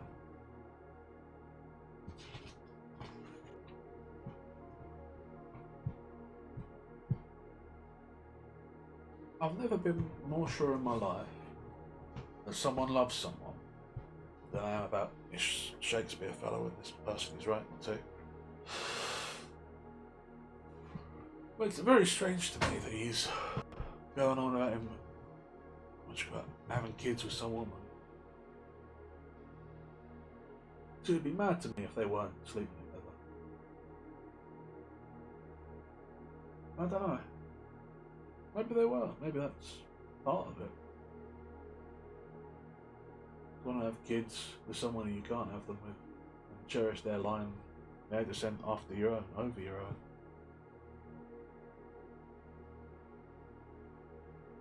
But you can't doubt that you loved them. From the words, dear Lord, those are some words.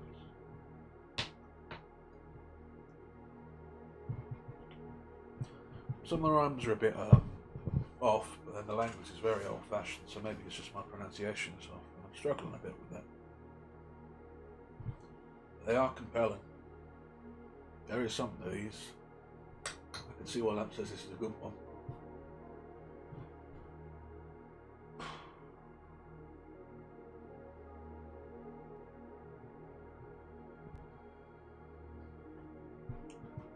He might have been strange in his loving, but that Shakespeare fella could write. Alright. 28. How can I then return an happy plight, that I am debarred the benefit of rest? The day's oppression is not eased by night, but day by night and night by day oppressed. And each though enemies to either reign, do in consent shake hands to torture me. One by toil, the other to complain, how far I toil still farther off from thee. I tell the day to please him thou art bright, and dost him grace when clouds do blot the heaven. So flatter I the swart complexioned night, and sparkling stars twine not thy gilds thee. The day doth daily draw my sorrow longer, and night doth nightly make grief's strength seem stronger. 29. When in disgrace with fortune and men's eyes, I am alone beweep my outcast state, and trouble deaf heaven with my bootless cries, and look upon myself and curse my fate, wishing me like to one more rich and hope, featured like him with friends possessed, desiring this man's art and that man's scope, with what I most enjoy contented least. In these thoughts myself almost despising, haply I think on thee and then my state, like to the lark at break of day arising, from sullen earth sings hymns at heaven's gate. For thy sweet love remembered such wealth brings, that then I scorn to change my state with kings. 30. When to the sessions of sweet silent thought I sum up remembrance of things past, I sigh the lack of many a thing I sought, and with old woes a new wail my dear times waste. And can I drown an eye unused to flow, a precious friend hid in death's dateless night, and weep afresh love's long since cancelled woe, and moan the expense of many a vanished sight? Then can I grieve at grievances forgot, and everly from woe to woe tell o'er a sad account of fore bemoaned moan, which I knew pay as if not paid before. But if the while I think on thee, dear friend, all losses are restored and sorrows end. 31. Thy bosom is endeared with all hearts, which I by lacking have supposed dead, and there reigns love, and all love's love imparts, all those friends which I had thought buried. How many a holy and obsequious tear hath dear religious love stolen from mine eye, as interest to the dead which now appear, the things removed that hidden in thee lie. Thou art the grave where buried love doth lie, and with the trophies of my lovers gone, where all their parts of me to thee did give, that due of their many now is thine alone.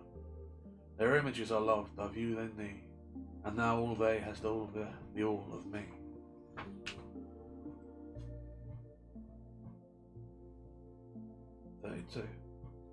If thou survive my well-contented day, whence that child death my bones with dust shall cover, and shalt by fortune once more resurvey these poor rude lines of thy deceased lover, compare them with the veteran of time, and though they be outstripped by every pen, reserve them for my love, not for their rhyme, exceed by their height of happier men. O then vouchsafe me but this loving thought, had my friend's muse grown with this growing age, a dearer birth than this his love had brought, to march in ranks of better equipage. But since he died and poets better prove, there's for the style, I'll read his for his love.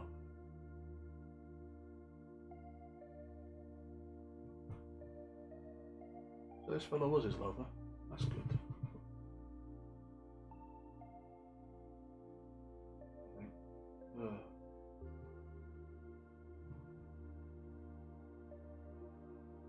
This is getting to me in a way that a lot.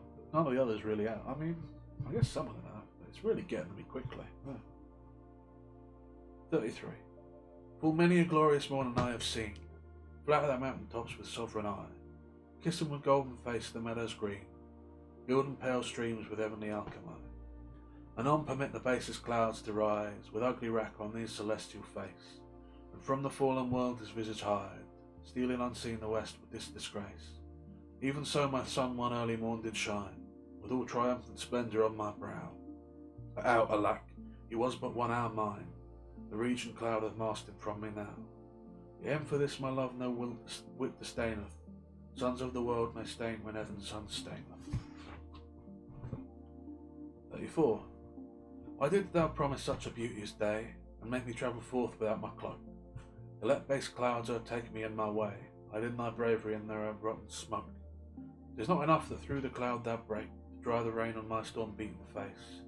For no man well of such a self can speak, that heals the wound and cures not the disgrace. Nor can thy shame give physic to my grief.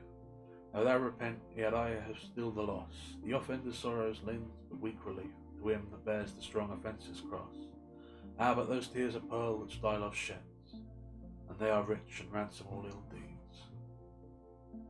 35. No more be grieved at that which thou hast done. Roses of thorns and silver fountains mud, clouds and eclipse stain both moon and sun, and loathsome canker lives in sweetest bud.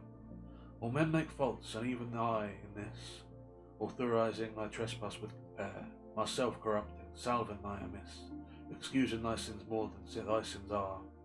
But to thy sensual fault I bring incense, thy adverse party is the advocate, and gainst myself a lawful plea commence, such civil war is in my love and hate, that I an accessory needs must be to that sweet thief which sourly robs from me.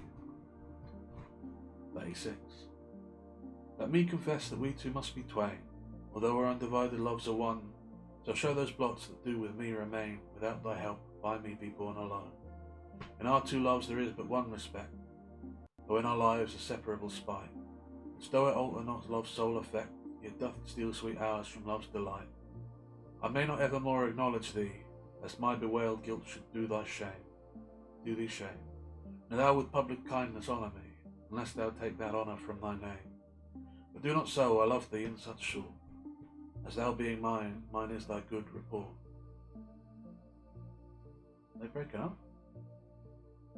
37. As a decrepit father takes delight to see his active child do deeds of youth, while I may lame by fortune's dearest spite, take all my comfort of thy word and truth. Whether beauty, birth, or wealth, or wit, or any of these all, or all or more, entitled in thy parts to crowned sit, I'll make my love engrafted to this store. So that I am not lame, poor, nor despised, whilst that this shadow doth such substance give, that I in thy abundance am sufficed, and by a part of all thy glory live. Look what is best, the best I wish in thee. This wish I have, 10 times happy me.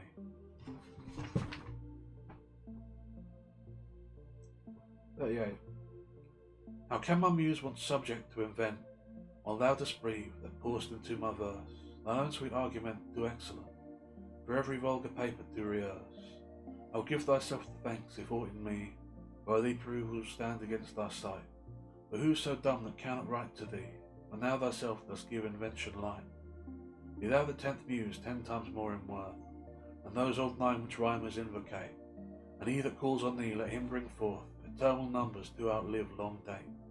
If my slight muse to please these curious days, the pain be mine, but thine shall be the praise. 39.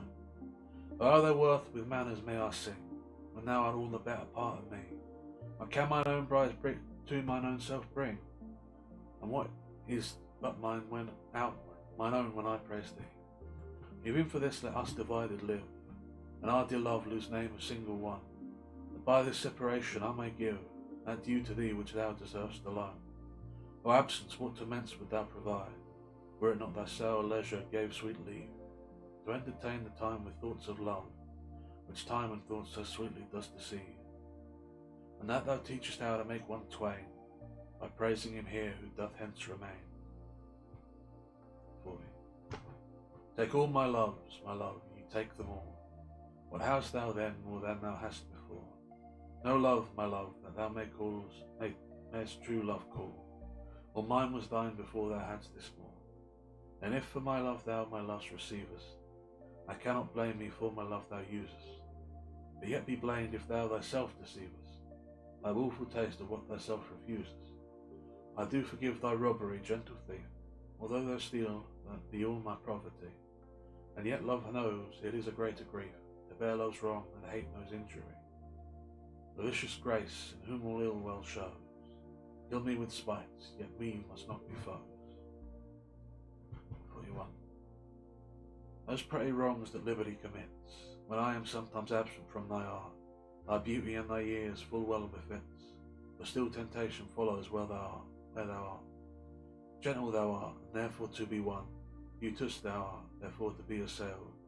And woman woos what woman's son, will sourly leave her till she hath prevailed. Ay me, but yet thou mightst my seat forbear, and chide thy beauty and thy straying youth, who lead thee in their riot, even there, where thou art forced to break the twofold truth. Hers by thy beauty tempting her to thee, thine by thy beauty being false to me. I think they are breaking. 42. Now thou hast her, it is not all my grief, and yet it may be said I loved her dearly. That she hath thee is of my wailing chief, a loss in love that touches me more nearly. Loving offenders, thus I will excuse you. Thou dost love her because thou know'st I love her, and for my sake even so doth she abuse me, suffering my friend for my sake to approve her. If I lose thee, my loss is thy love's gain, and losing her my friend hath found that loss. Both find each other, and I lose both twain, and both for my sakes lay me on this cross. But here's the joy, my friend, and I are one, sweet flattery, and she loves but me alone. Wait, are they breaking up because this fella he liked and asked to have kids is sleeping with another person? What? I'm struggling to follow this. It seems very dramatic. 43. When I most wink, then do mine eyes best see, for all the day they view things unrespected. When I sleep in dreams they look on thee, and darkly bright are bright and dark directed. And thou whose shadow doth make bright, how would thy shadows form from happy show to the clear day with thy much clearer light, when to unseen eyes they shine so. How would, I say, mine eyes be blessed made, by looking on thee in the living day, when in dead night thy fair imperfect shade, through heavy sleep on sightless eyes doth stay. All days are nights to see till I see thee, and nights bright days when dreams do show thee me. 44. If the dull substance of my flesh were thought, injurious distance should not stop my way, for then despite of space I would be brought from limits far remote where thou dost stay. No matter then, although my foot did stand upon the farthest earth removed from thee, for nimble though thought can jump both sea and land, and soonest think the place where he would be. But thought kills me that I am not thought, to leap large lengths of miles when thou art gone. For that so much of earth and water wrought, I must attend time's leisure with my moan, receiving naught by elements so slow, but heavy tears, badges of either's woe. 45. The other two, slight air and purge and fire, are both with thee wherever I abide. The first my thought, the other my desire, his present absence with swift motion slide. When these quicker elements are gone, tender embassy of love to thee, my life being made of four with two alone, sinks down to death oppressed with melancholy, until life's composition be recurred by these swift messengers returned from thee, or even but now come back again assured of thy farewell countenance to me. It's told I joy, but then no longer glad, I sent them back again and straight grow sad. Now why is the whirling knife going again? I mean, I get you're doing your funny jokes, but this is a good book. I know you like. What do you mean it's just going now? Lamp, did the magical artifact of danger and death that you activated as a joke get away from you and is now activated by itself? You're saying a lot of words to me, Lamp, but neither one of them is yes or no.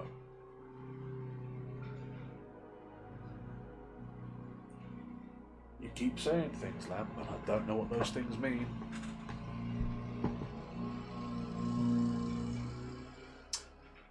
Okay, so how's about small ground rule? In future, when we're doing jokes, we don't activate dangerously unstable magical objects with the potential to cause grievous bodily harm to the one of us who has a body, Lamp. Yeah, I know it's not in here, but I got to go outside to get books, don't I? Because it's the only way you give me cheese. Are you going to give me cheese for not going out now? No, I didn't think so. So,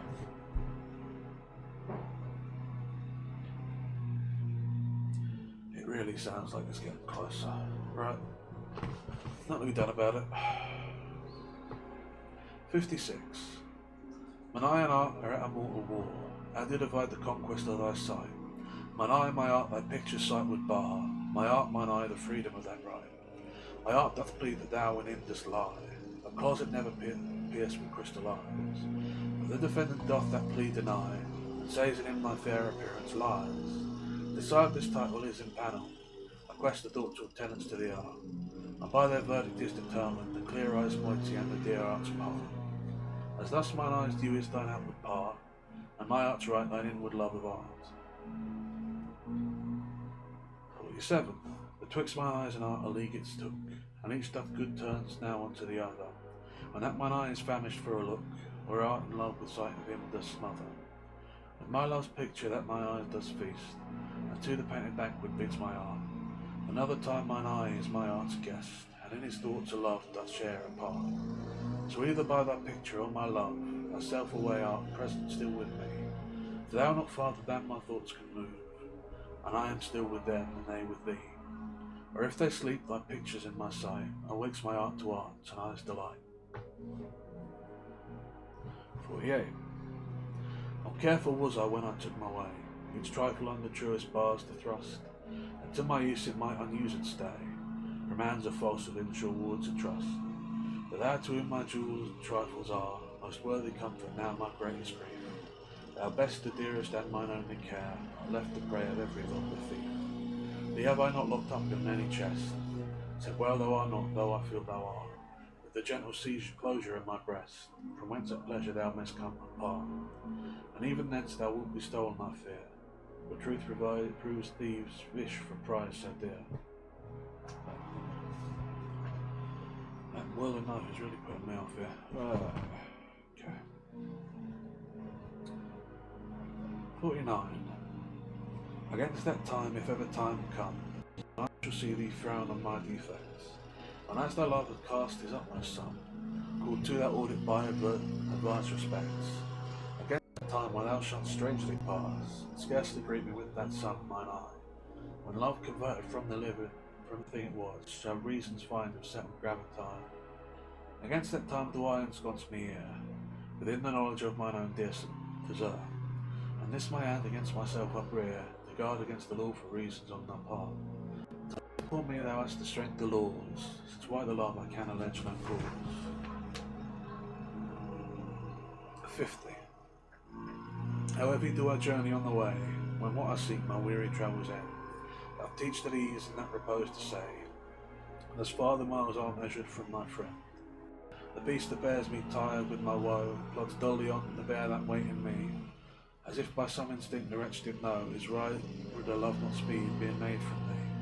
A bloody spur cannot provoke him on, but sometimes anger thrusts into his eye, whichever he answers with a groan, more sharp than he that spur into his side. That same groan doth put this in my mind, my grief lies onwards, and my joy behind.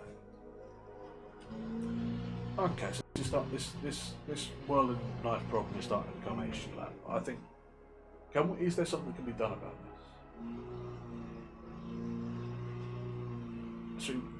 You mean okay, no, but why would it be set up so you have to go into the room with a whirling knife to press something to turn off the whirling? Lamp, are the people who made this place mad? You got to go into the whirling knife room to turn off the whirling knife.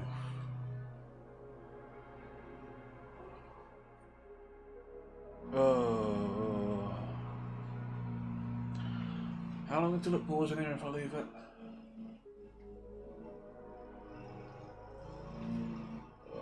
I think it is putting me off and I'm enjoying it. Fine, okay. We're going to take a quick break while I go and attempt to deal with the whirling knife problem. I'll come back to finish, or try and finish the rest of these, if I survive being in the same room as a whirling knife, which I have to be for reasons. Sorry about this, folks.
Right, okay, so I've gone to the room with the whirling blade and pressed the thing that I was told to press, and I managed to avoid getting chopped into pieces by it.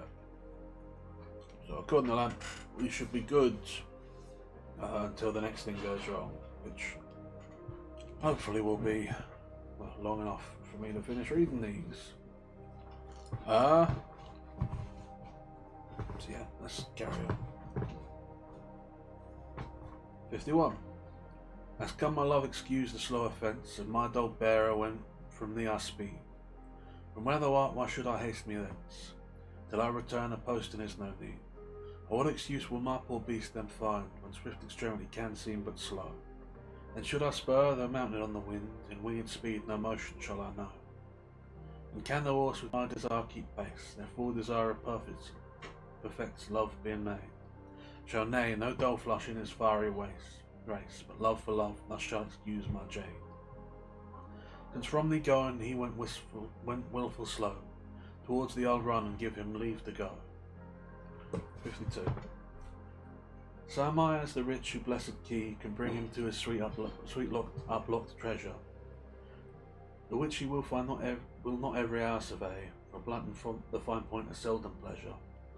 Therefore are peace so solemn and so rare, and seldom coming in the long year set, like stones of worth they thinly placed are, or captain jewels in the carcanet. So is the time that keeps you as my chest, or as the wardrobe which the robe doth hide, to make some special instant special blessed, by new unfolding of imprisoned pride. Blessed are you whose worthiness gives scope, being had to triumph, being lacked to hope. 53.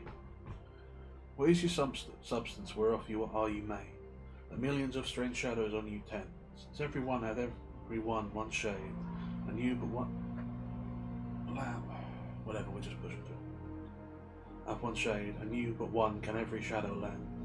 Describe Adonis and the counterfeit, is poorly imitated after you, on Helen's cheek all art of beauty set, and new and Grecian tires are painted new.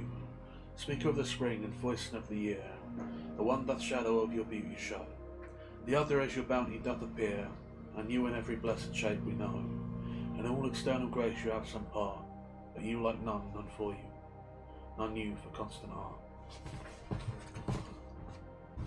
Okay, so what's happening here? Why is... What do you mean occasion restarted during trap? You said it would turn it off, Lamp. I don't know what a shutdown sequence is. It's fine. It's fine. It's not a pressing issue, it's just making it annoying. Okay. 54. How much more doth duty beauteous seem, by that sweet ornament which truth doth give. The rose looks fair, but fairer we it deem, for that sweet odour which it doth in it live. The canker bloom hath full as deep a dye, as the perfumed tincture of the roses. And on such thorns the players wanton lie, and summer's breath their masked buds discloses. But for their virtue only is their show, they live unwooed and unrespected fade, die to themselves, sweet roses do not sow, and their sweet deaths are sweet as odours made. And so of you, beauteous and lovely youth, when that shall evade, my verse distills your truth. 55. Not marble nor the gilded monuments, princes shall outlive this powerful rhyme, but you shall shine more bright in these contents than unswept stone besmeared with sluttish time. On wasteful walls shall statue overturn, and broils root out of the work of masonry. Nor Mars' sword nor war's quick fire shall burn the living record of your memory. Against death and all oblivious enmity, shall you place forth your praise shall still find room, even in the eyes of all posterity, that wear this world out to the ending doom. So till the judgment that yourself arise, you live in this and dwell in lovers' eyes.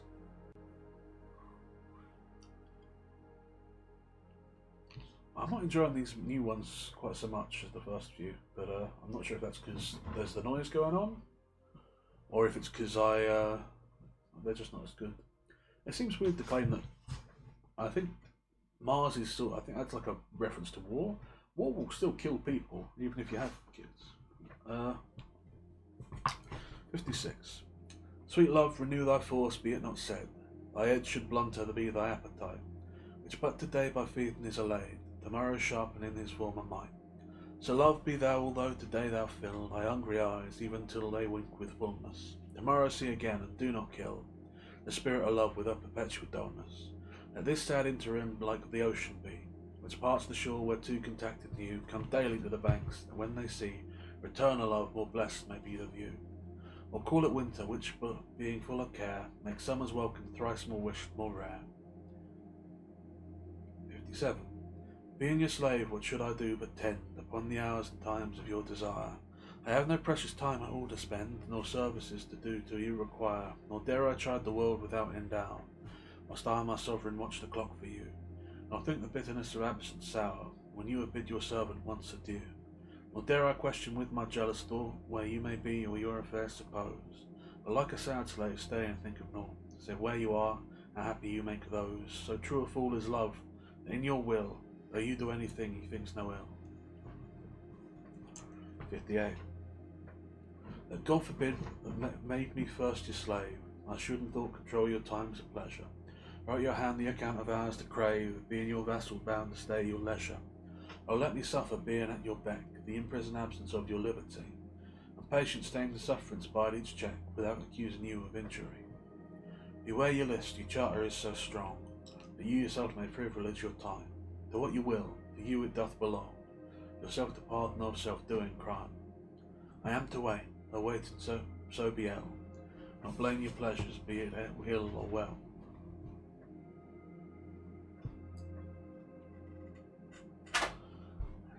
I'm losing something here. These aren't flowing as well to me as they were. I don't know what's up. It's the knife or it's just me. I was sort of in it for the start of it, and then I had to go and do the stuff with the whirling knife. Maybe I just fell out of it. Maybe you got to be sort of pulled into this stuff. Maybe I can get back. We'll see. Yeah. These don't seem as compelling as the ones about the fellow who was. I mean, I think they're still about the fella, but they're just sort of quiet. 59. If there be nothing new but that which is, hath been before our brains beguiled, which laboured for invention, bear amiss the second burthen of a former child. Oh, that record could with backward look, even of 500 courses to the sun, show me your image in some antique book, since mine that first in character were done, that I might see what the old world could say, this composed wonder of your frame, whether we are mended, or whether bitter they, or whether revolution be the same. Oh, sure I am the wits of former days, the subject worst have given admiring praise. 60. As the waves make towards the pebbled shore, so do our minutes hasten to their end, each changing place with that which goes before, and sequent toil all forwards do contend. Nativity once in the main of light, cools to maturity wherewith being crowned, crooked eclipse against his glory fight, and time that gave doth now his gift confound. Time doth transfix the flourish set on brow, and delves the parallels in beauty's brow, feeds on the rarities of nature's truth, and nothing stands but for his sight to know. And yet to time and hopes my verse shall stand, praising thy worth despite his cruel hand. 61. Is it thy will thy image should keep open, my heavy eyelids to the weary night? Dost thou desire my slumbers should be broken, my shadow like to thee do mock my sight? Is it thy spirit that thou sendest from thee, so far from home into my deeds to pry, to find out shames and idle hours in me, the scope and tenor of thy jealous eye? Oh no, thy love, though much is not so great, it is my love that keeps mine eyes awake, mine own true love that doth my rest defeat, to play the watchman ever for thy sake. For thee watch I whilst thou dost wake elsewhere, from me far off with others all too near. 62. Sin of self-love possesseth all mine eye, and all my soul and all my every part, and for this sin there is no remedy, it is so grounded inward in my heart.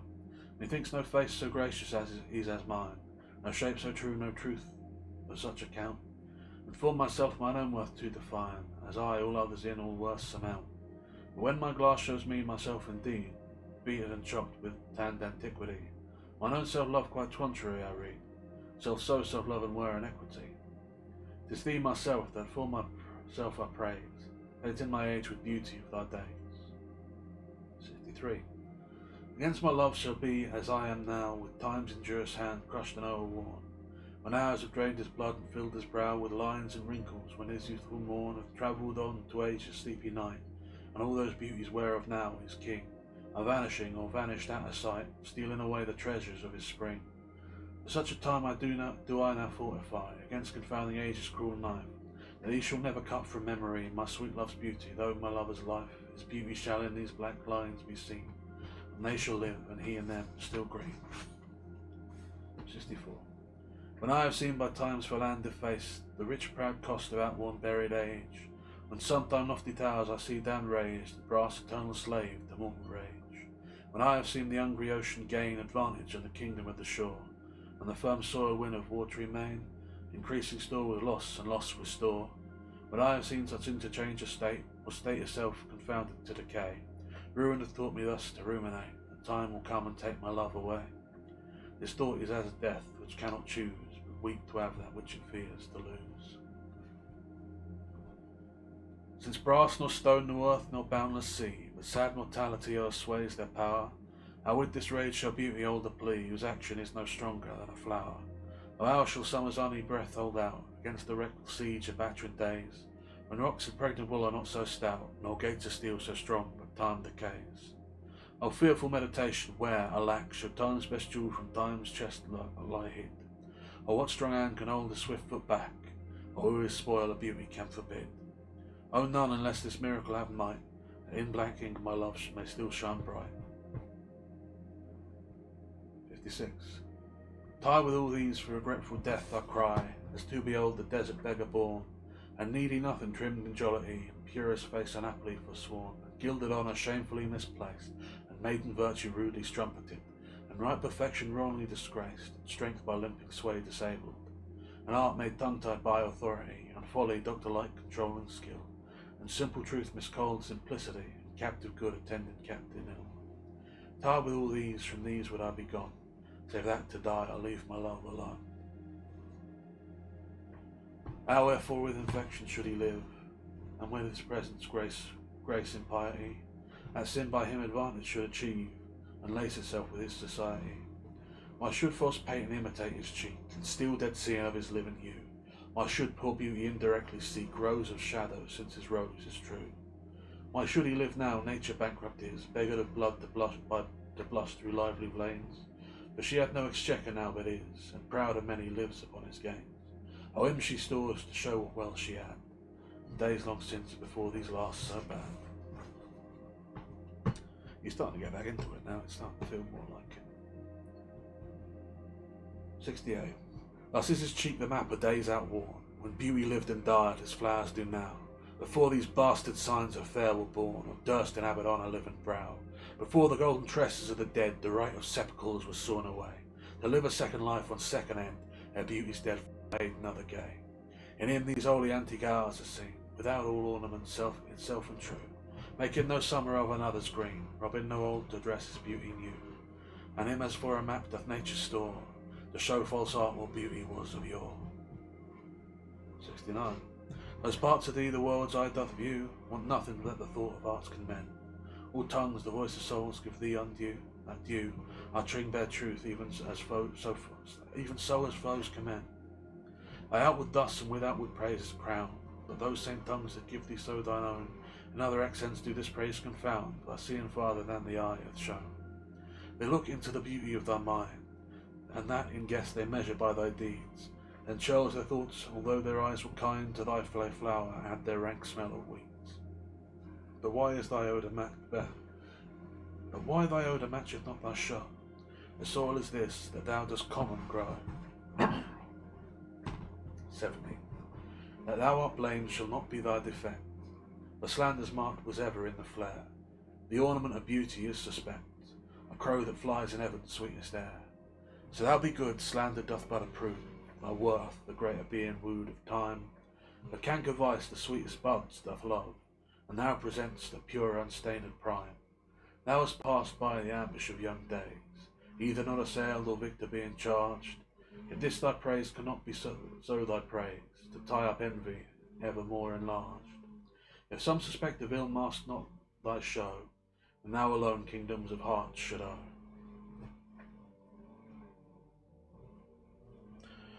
I was getting back into it, but then the bloody blade is going again.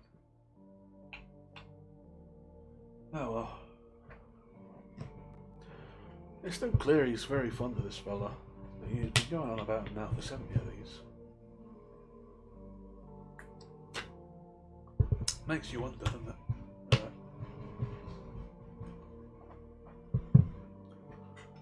71.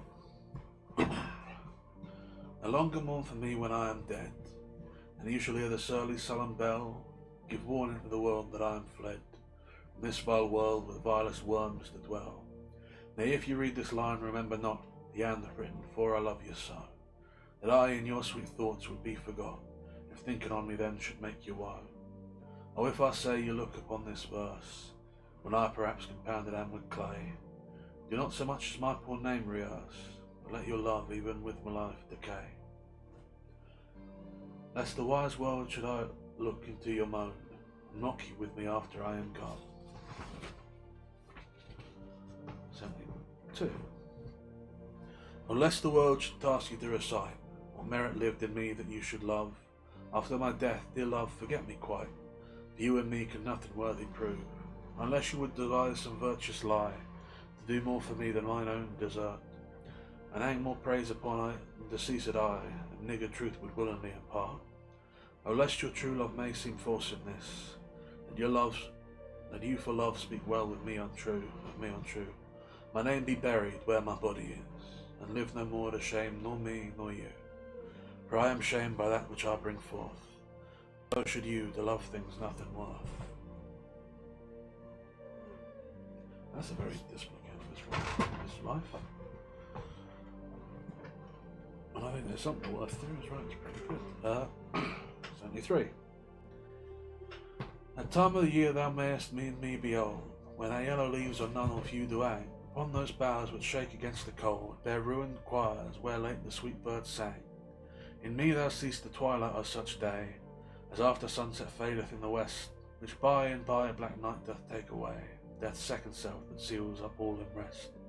In me thou seest the glowing of such fire, that on the shore the ashes of his youth doth lie, as the deathbed whereon it must expire, consumed with that with which it was nourished by. This thou perceivest which makes thy love more strong, to love that well which thou must leave ere long. 74. But be contented when that fell rest, without all bale should carry me away. My life hath in this line some interest, which for memorial still with thee shall stay. And thou reviewest this, thou dost review the very part was consecrate to thee. The earth can have but earth, which is his due. My spirit is thine, the better part of me.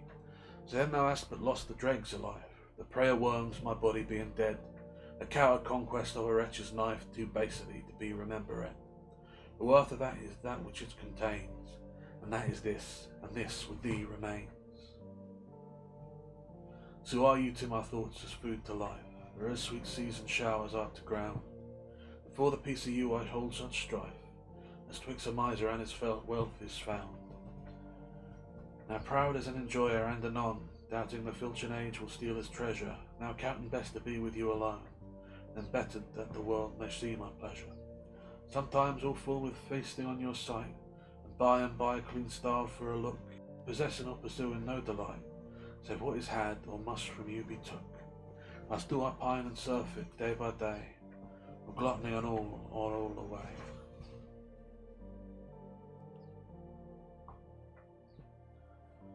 Why is my verse... Oh, sorry. Losing the numbers there. 86. 76. Why is my verse so barren of new pride, so far from variation or quick change? Why with the time do I not glance aside to new-found methods and to compound strange? Why write I still all one ever the same, and keep invention in a noted weed, that every word does almost tell my name, show in their birth and where they did proceed? Oh no, sweet love, I always write of you, and you and love are still my argument. So all my best is dressing old words new, spending again what is already spent. For as the sun is daily new and old, so is my love still telling what is told. 77. Thy glass will show the hour thy beauties wear, thy dial out thy precious minutes waste, The vacant leaves thy mind's imprint will bear, and of this book this learning mayst thou taste. The wrinkles which thy glass will truly show, of mouthed graves will give thee memory. Thou did by dial shady stealth mayst know, time's thievish progress to eternity. Look what thy memory cannot contain. Commit to these waste blanks, and thou shalt find those children nursed, delivered from my brain, to take a new acquaintance of thy mind. These offices, so oft as thou wilt look, shall profit thee and much enrich thy book. 78.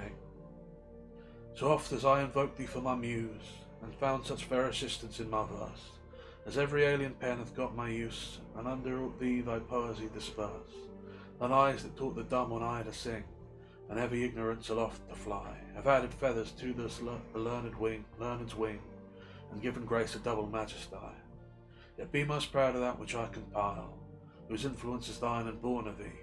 In others' works thou dost but mend the style, and arts with thy sweet grace and grace it be. But thou art all my art, and dost advance, as I as learn in my rude ignorance. 79. Whilst I alone did call upon thy aid, my verse alone had all thy gentle grace. But now my gracious numbers are decayed, and my sick muse doth give another place.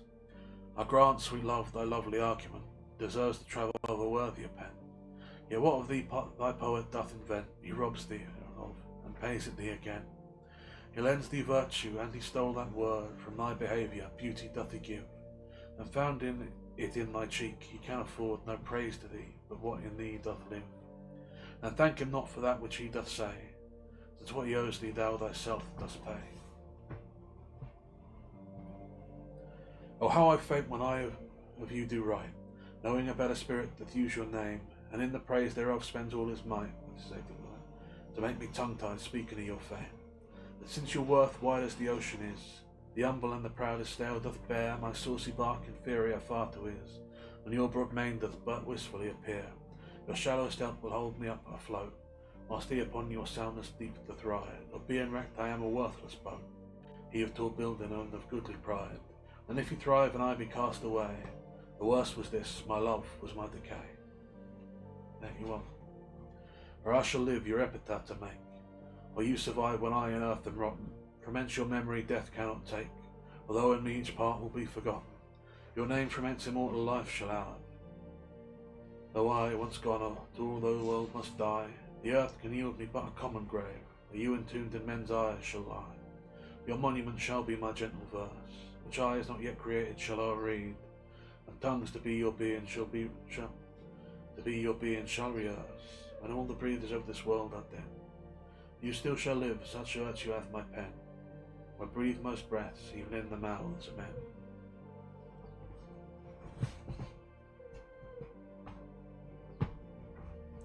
'82. I grant thou wert not married to my muse, and therefore mayest without attaint or look the dedicated words which writers use, with their fair subjects bless in every book. Thou art as fair in knowledge as in you, find in thy worth a limit past my praise, and therefore I am forced to seek anew some fresher stamp of the time-veteran days. And do so, love, yet when they have devised what stained touches rhetoric can lend, thou truly fair wert truly sympathized, in true plain words, by thy true telling friend. And their gross painting might be better used, where cheeks need blood, in thee it is abused. 83. I never saw that you did painting need, and therefore to your fair no painting set. I found, or thought I found, you did exceed the barren tenders of a poet's depth, and therefore have I slept in your rapport. That you yourself being well might show how far a modern quill doth come too short, speaking on a worth, what worth in you doth grow. This silence for my sin did you impute, which I shall be most my glory being dumb. For I impair not beauty being mute, when others would give life and bring the tomb. There lives more life in one of your fair eyes, than both your poets can in praise devise. 84. Who is it that says most, which can say more, than this rich praise that you alone you are you, in whose confines immured is the store, which should example weigh or equal grew. And in penury within that pen doth dwell, and to his subjects lend not some small glory, that he writes to you if he can tell, and you are you, so dignifies his story. Let him but copy what is in is in you is writ, or making worse not nature made so clear, and such a counterpart shall feign his wit, making his style admired everywhere. You to your beauteous blessings add a curse, being fond on praise, which makes your praises worse. 85. My tongue-tied muse in manners holds her still, all comments of your praise richly compiled, reserve their character with golden quill, and precious phrase by all the muses filed. I think good thoughts whilst others write good words, and like unlettered clerks still cry amen, to every hymn that able spirit affords, a polished form of well-refined pen. Hearing you praised, I say, 'tis so, 'tis true, and to the most of praise add something more, and that is in my thought, whose love to you, the words come hinder most, hold his ranks before. Then others for the breath of words respect, me for my dumb thought speaking in effect. 86. Was it the proud full sail of his great verse, bound for the prize of all too precious you, that did my right thoughts in my brain in hearse, making their tomb the womb wherein they grew? Was it his spirit, by spirits taught to write, above a mortal pitch that struck me dead? No, neither he nor his company as by night, giving him aid my verse astonished. He nor that effable familiar ghost, which nightly gulls him with intelligence, as victors of my silence cannot boast, I was not sick of any fear from thence. But when your countenance filled up his line, then lacked I matter, that enfeebled mind. 87. Farewell, thou art too dear for my possession, and like enough thou know'st thy estimate. The charter of thy worth gives thee releasing, my bonds in thee are all determinate. For how do I hold thee but by granting, and for that riches where is my deserving? The cause of this fair gift in me is wanting, and so my patent back against this again is swerving. Thyself thou gavest thy own worth then not knowing, or me to whom thou gavest else mistaking. So thy great gift upon misprision growing, comes home again on better judgment making. As if I had thee, as a dream doth flatter, and sleep a king, but waking no such matter. Dear Lord, these two are messy. It's clear he loves this fella, but they seem to be breaking up again. And he seems pretty down himself about the whole thing. Gonna take a quick drink of water. That blade keeps throwing me off. But I will admit, I'm enjoying these when I get into the flow of them. I'm sure you can see me doing it. I'm stuttering occasionally and coming out of it, but when I get into one and I start to flow, it's 3, 4, and 5 of them. Wow. 88. Now shalt be disposed to set me light. Place my merit in the eye of scorn. Upon thy side against myself I'll fight, and prove thee virtuous, though thou art forsworn. With mine own weakness being best acquainted, upon thy part I can set down a story, the fault concealed wherein I am attainted. And thou in losing me shall win much glory, and I by this will be a gainer too, for bending all my love and thoughts on thee. The injuries that to myself I do in thee vantage double vantage me. Such is my love to thee, I so belong, that for thy right myself will bear all wrong. See that thou didst forsake me for some fault, and I will comment upon that offence. Speak of my lameness, and thy straight will hold, against thy reason making no defence. Thou canst not love disgrace me half so ill, to set a form upon desired change, as I'll myself disgrace, knowing thy will. I will acquaintance strangle and look strange, be absent from thy walks, and in my tongue thy sweet beloved name no more shall dwell, lest I, too much profane, should do it wrong, and haply of our old acquaintance tell. For thee against myself I'll vow debate, for I must ne'er love him who thou dost hate.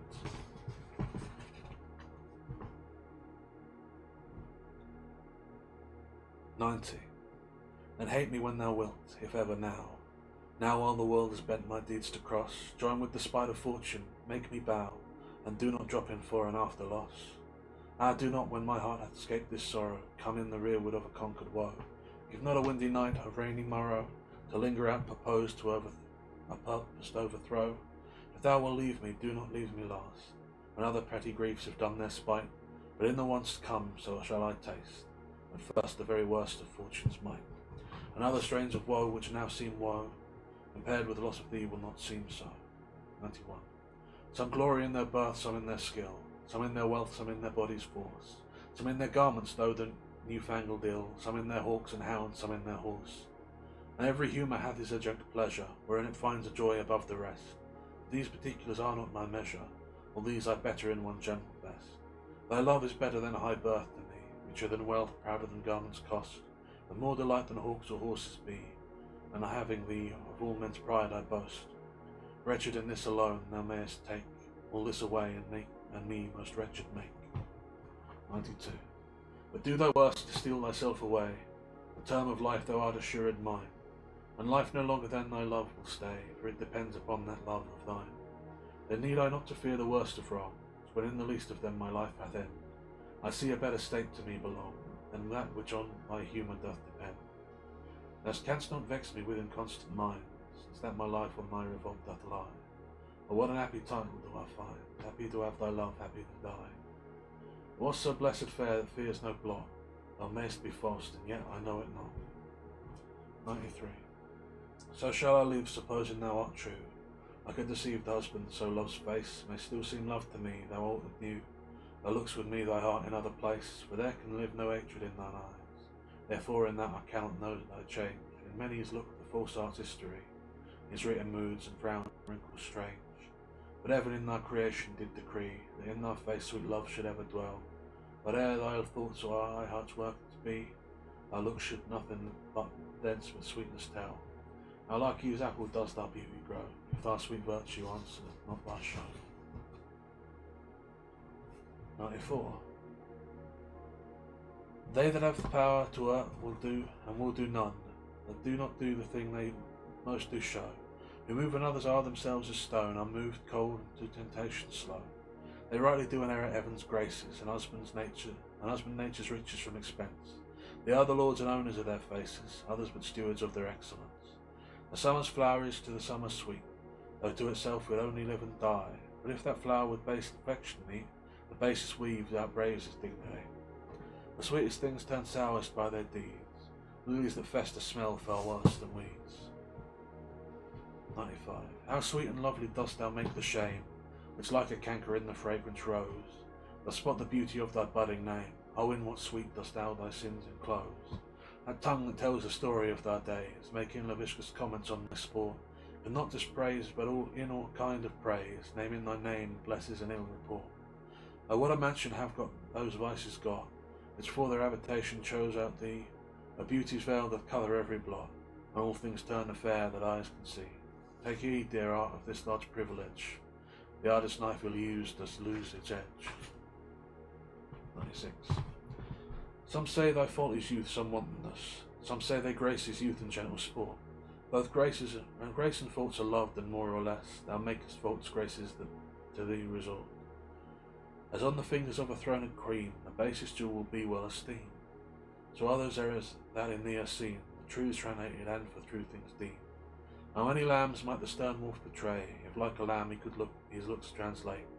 How many gazes mightst thou lead away, if thou wouldst use the strength in all thy state? But do not so, I love thee in such sort, as thou being mine, mine is thy good report.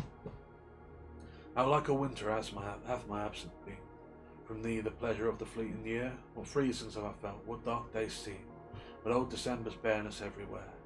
And yet this time removed was summer's time, the teeming autumn big with rich increase, bearing the wanton burden of the prime, like widowed wombs after their lord's decease. Yet this abundant issue seemed to me but hopes of autumns and unfathered fruits. The summer and his pleasures wait on thee, and now away the very birds are mute. For if they sing 'tis with so dull a cheer, the leaves look pale, dreading the winter's near. 98. From you have I been absent in the spring, and proud-pied April, dressed in all his trim, hath put a spirit of youth in everything, that every satin laughed and leaped within. Yet nor the lays of birds, nor the sweet smell of different flowers in odour and hue, could make me any summer's story tell, or from their proud lap pluck them when they grew. Nor did I wonder at the lilies white, nor praise the deep vermilion in the rose. They were but sweet, but figures of delight, born after you, you pattern of all those. Yet seemed it winter still, and you away, as with your shadow I with these did play. 99. The forward violet dust did I chide, sweet thief, whence did thou steal thy sweet that smells? If not from my love's breath, the purple pride which on thy soft cheek for complexion dwells, In my love's veins thou hast too grossly died, the lily I condemned for thy hand. And buds of marjoram had stolen thy hair, the roses fearfully on thorns did stand. One blushing shame, another white despair, a third nor red nor white had stolen both. And to his robbery had next thy breath, the first death in pride of all his growth, a vengeful canker, eat him up to death. More flowers I noticed, yet none could see, but sweet or colour had it stolen from thee.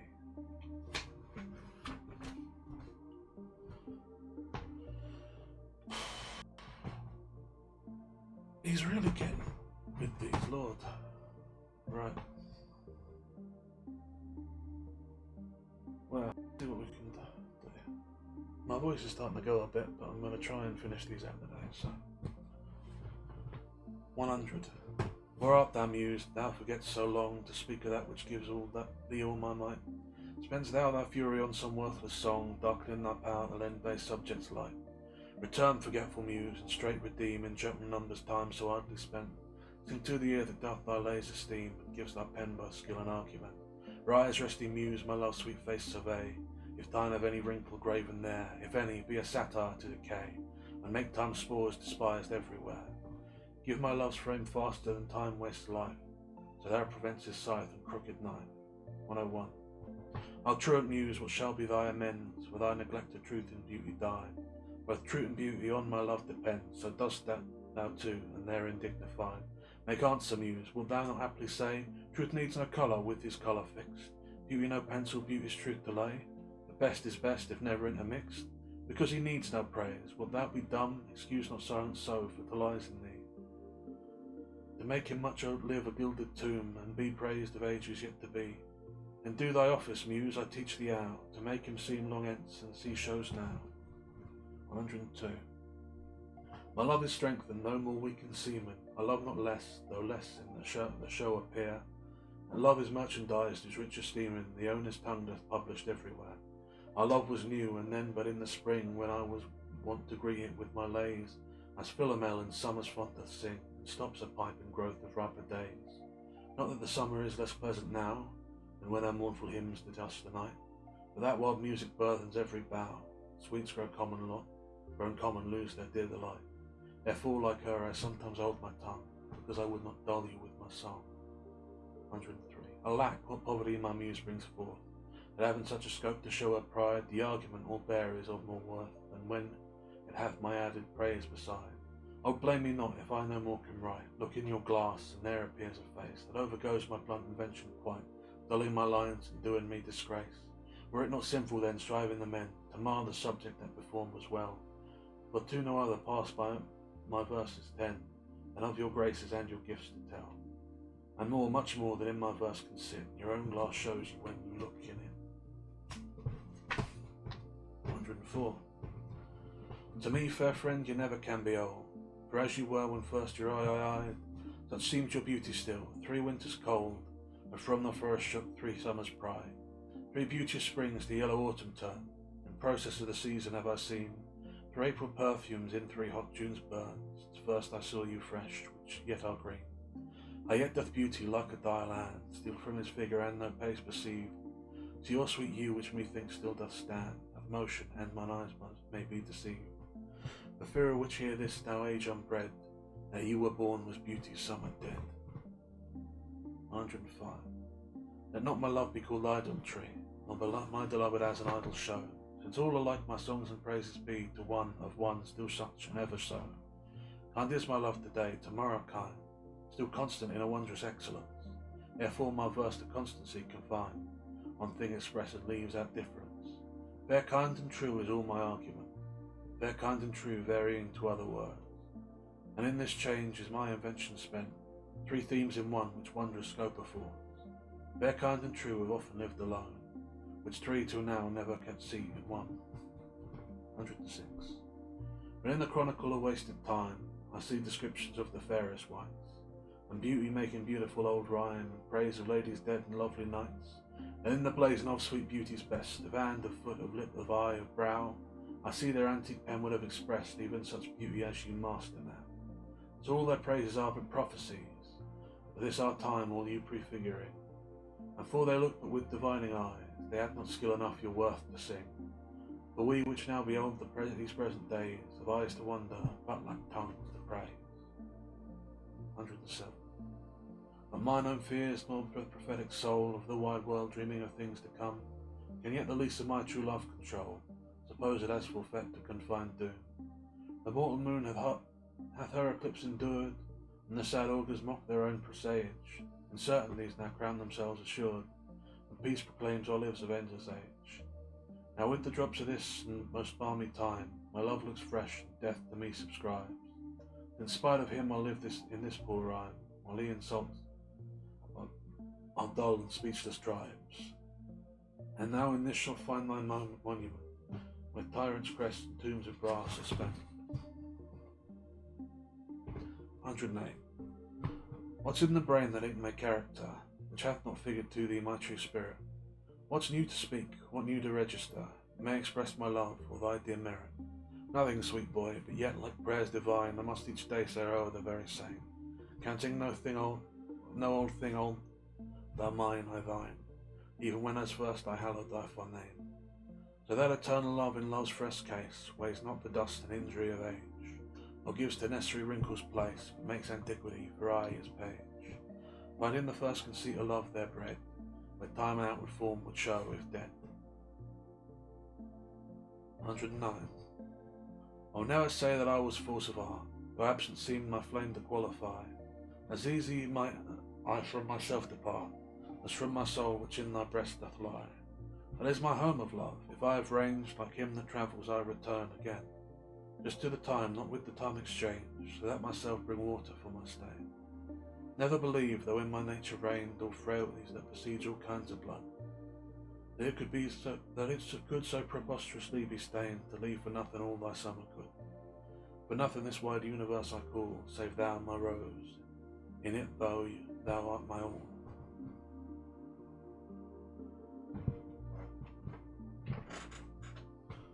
Lord, oh Lord. I think I'm going to take a small break after every 10 and sort of try and do some thoughts, because I'm supposed to do that. I mean, it's hard to say more than he's saying, right? It's very clear. It's one fella who he loves, and who he's felt betrayed by like twice now, and who he's sometimes away from, and who apparently he's only known for 3 years. Is the old world to him, is all beauty, all love, all that. Man. Beautiful. 110. Alas, 'tis true, I have gone here and there, and made myself a motley to the view, gored mine own thoughts, sold cheap what is most dear, made all offences of affections new.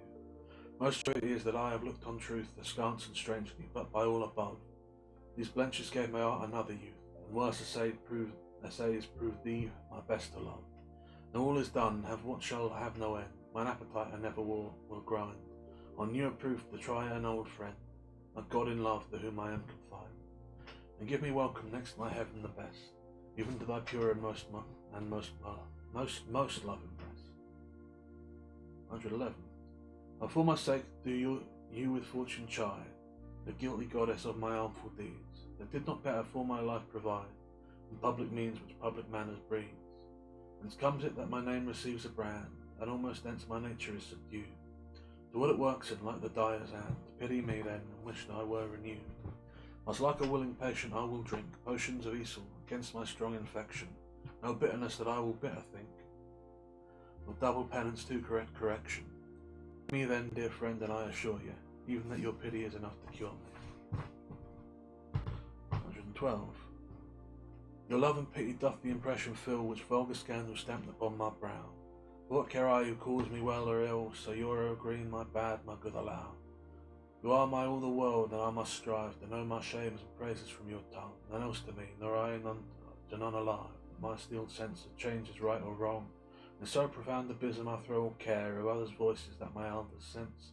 The critic and the flatter stop to dar, like how with my neglect I do dispense. You are so strongly in my purpose bred, that all the world beside me thinks are dead. 113. Since I left you mine eyes and my mind, and that which governs me to go about, doth part his function and is partly blind, seems seeing, but effectively is out. For it no form delivers to the art, a bird, a flower, or shape which it doth latch, Of this great object hath the mind no part, nor his own vision holds where it doth catch. For if it sees the rudest or gentlest sight, the most sweet favours or deformest creature, the mountain or the sea, the day or night, the crow or dove, it shapes into your feature. Incapable of more, replete with you, my most true mind thus maketh mine untrue. 114. Whether doth my mind being crowned with you, drink up the monarch's plague this flattery? Or whether shall I say mine eye saith true, and that your love taught it this alchemy? To make of monsters and things indigest, as cherubims as your suit self resemble, create every bad a perfect beast, as fast as objects do as beams assemble. Oh, 'tis the first, his flattery must see, and my great mind most keenly drinks it up. Mine eyes will know what with his gust is creeping, and to his palate doth prepare the cup. If it be poison, 'tis the lesser sin, and mine eye loves it, and doth first begin. 150. Those lines that I before have looked do lie, even those that said I could not love you dearer. Yet then my judgment knew no reason why my most full flame should afterwards burn clearer. The reckoning time whose million accidents creep in twixt vows and change decrees of kings, and sacred beauty blunt the sharpest intents, divert strong minds to the course of altering things. Alas, why fearing of time's tyranny, might I not say now I love you best, when I was certain of her uncertainty, crowning the present, doubting of the rest.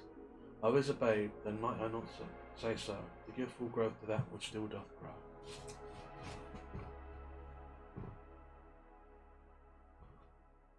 116. Let me not to the marriage of true minds admit impediments. Love is not love which alters when it alteration finds, or bends with the remove it to remove. Oh no, it is an ever fixed mark that looks upon tempest and is never shaken. It is the start of every wandering bark, whose worth unknown, although is lightly taken.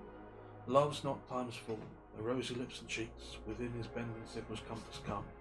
Love alters not with his brief hours and weeks, but bears it out, even the edge of doom. If this be error and upon me proved, I never it, nor no man ever loved. 117. Accuse me thus that I have scanted all, wherein I should your great deserts repay. Forgot you up upon your dearest love to call, where to all bonds do tie me by day. That I have frequent been with unknown minds, and given to time your own dear purchased right. That I have hoisted sail to all the winds, which should transport me farther from your sight.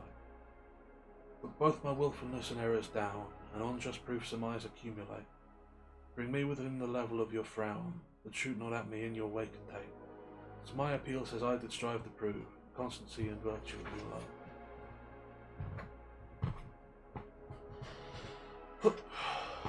118.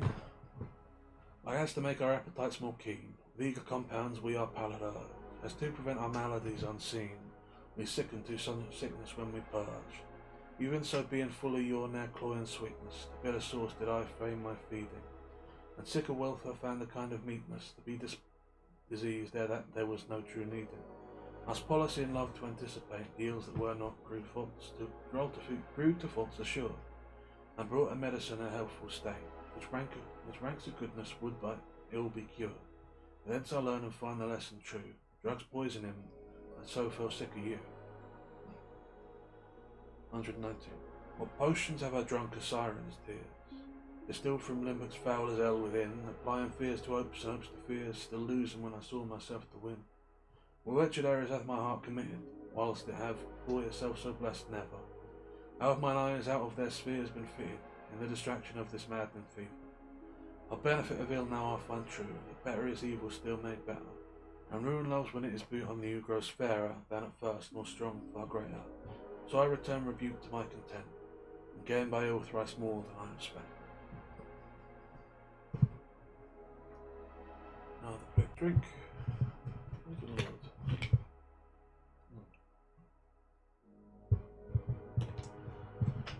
I'm not sure I'm going to be able to finish this. I can really feel my voice going. There's not a lot more of it. There's only some... 54, so it's 30, yeah. Well, we'll give it a go. If we stop, we stop. But yeah. I think it's nice how the relationship's maturing. He's not talking so much about preserving his beauty. He's coming to understand that even without youth, our personal loves will still be there. Let's push on, shall we? shall we? 120. Now you were once unkind, befriends me now, and for that sorrow which I then did feel, needs must I under my transgression bow, unless my nerves were brass or hammered steel. For if you were by my unkindness shaken, as I by yours, you passed the hell of time. And I, a tyrant, have no leisure taken to weigh how once I suffered in your crime. But that a night of woe might have remembered my deeper sense how hard true sorrow hits, and soon to you was you to me then tendered the humble salve which wounded bosom fits. For that your trespasses now become a fee, mine ransom yours, and yours must ransom me. 121. 'Tis better to be vile than vile esteem, and not to be received reproached of being, and no just pleasures lost which is so deemed, not by our feelings but by others' seeing. For why should others' false adulterate eyes do salutation to my sportive blood? Or on my freight was why our frailer spies, which in their wills count bad what I think good. No, I am that I am, and they at level, at my abuses reckon up their own. I may be straight, though they themselves be bevel. By their rank thoughts my deeds must not be shown. Unless this general evil they maintain, all men are bad, and in their badness reign.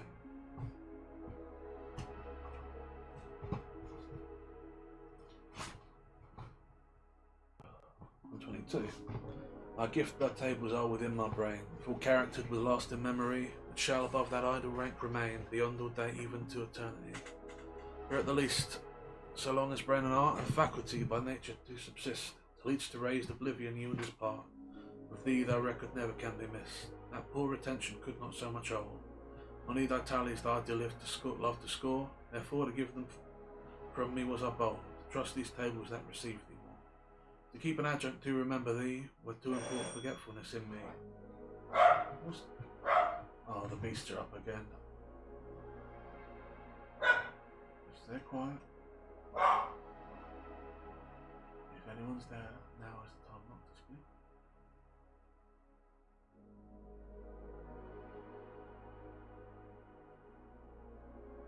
Okay, I think they've gone.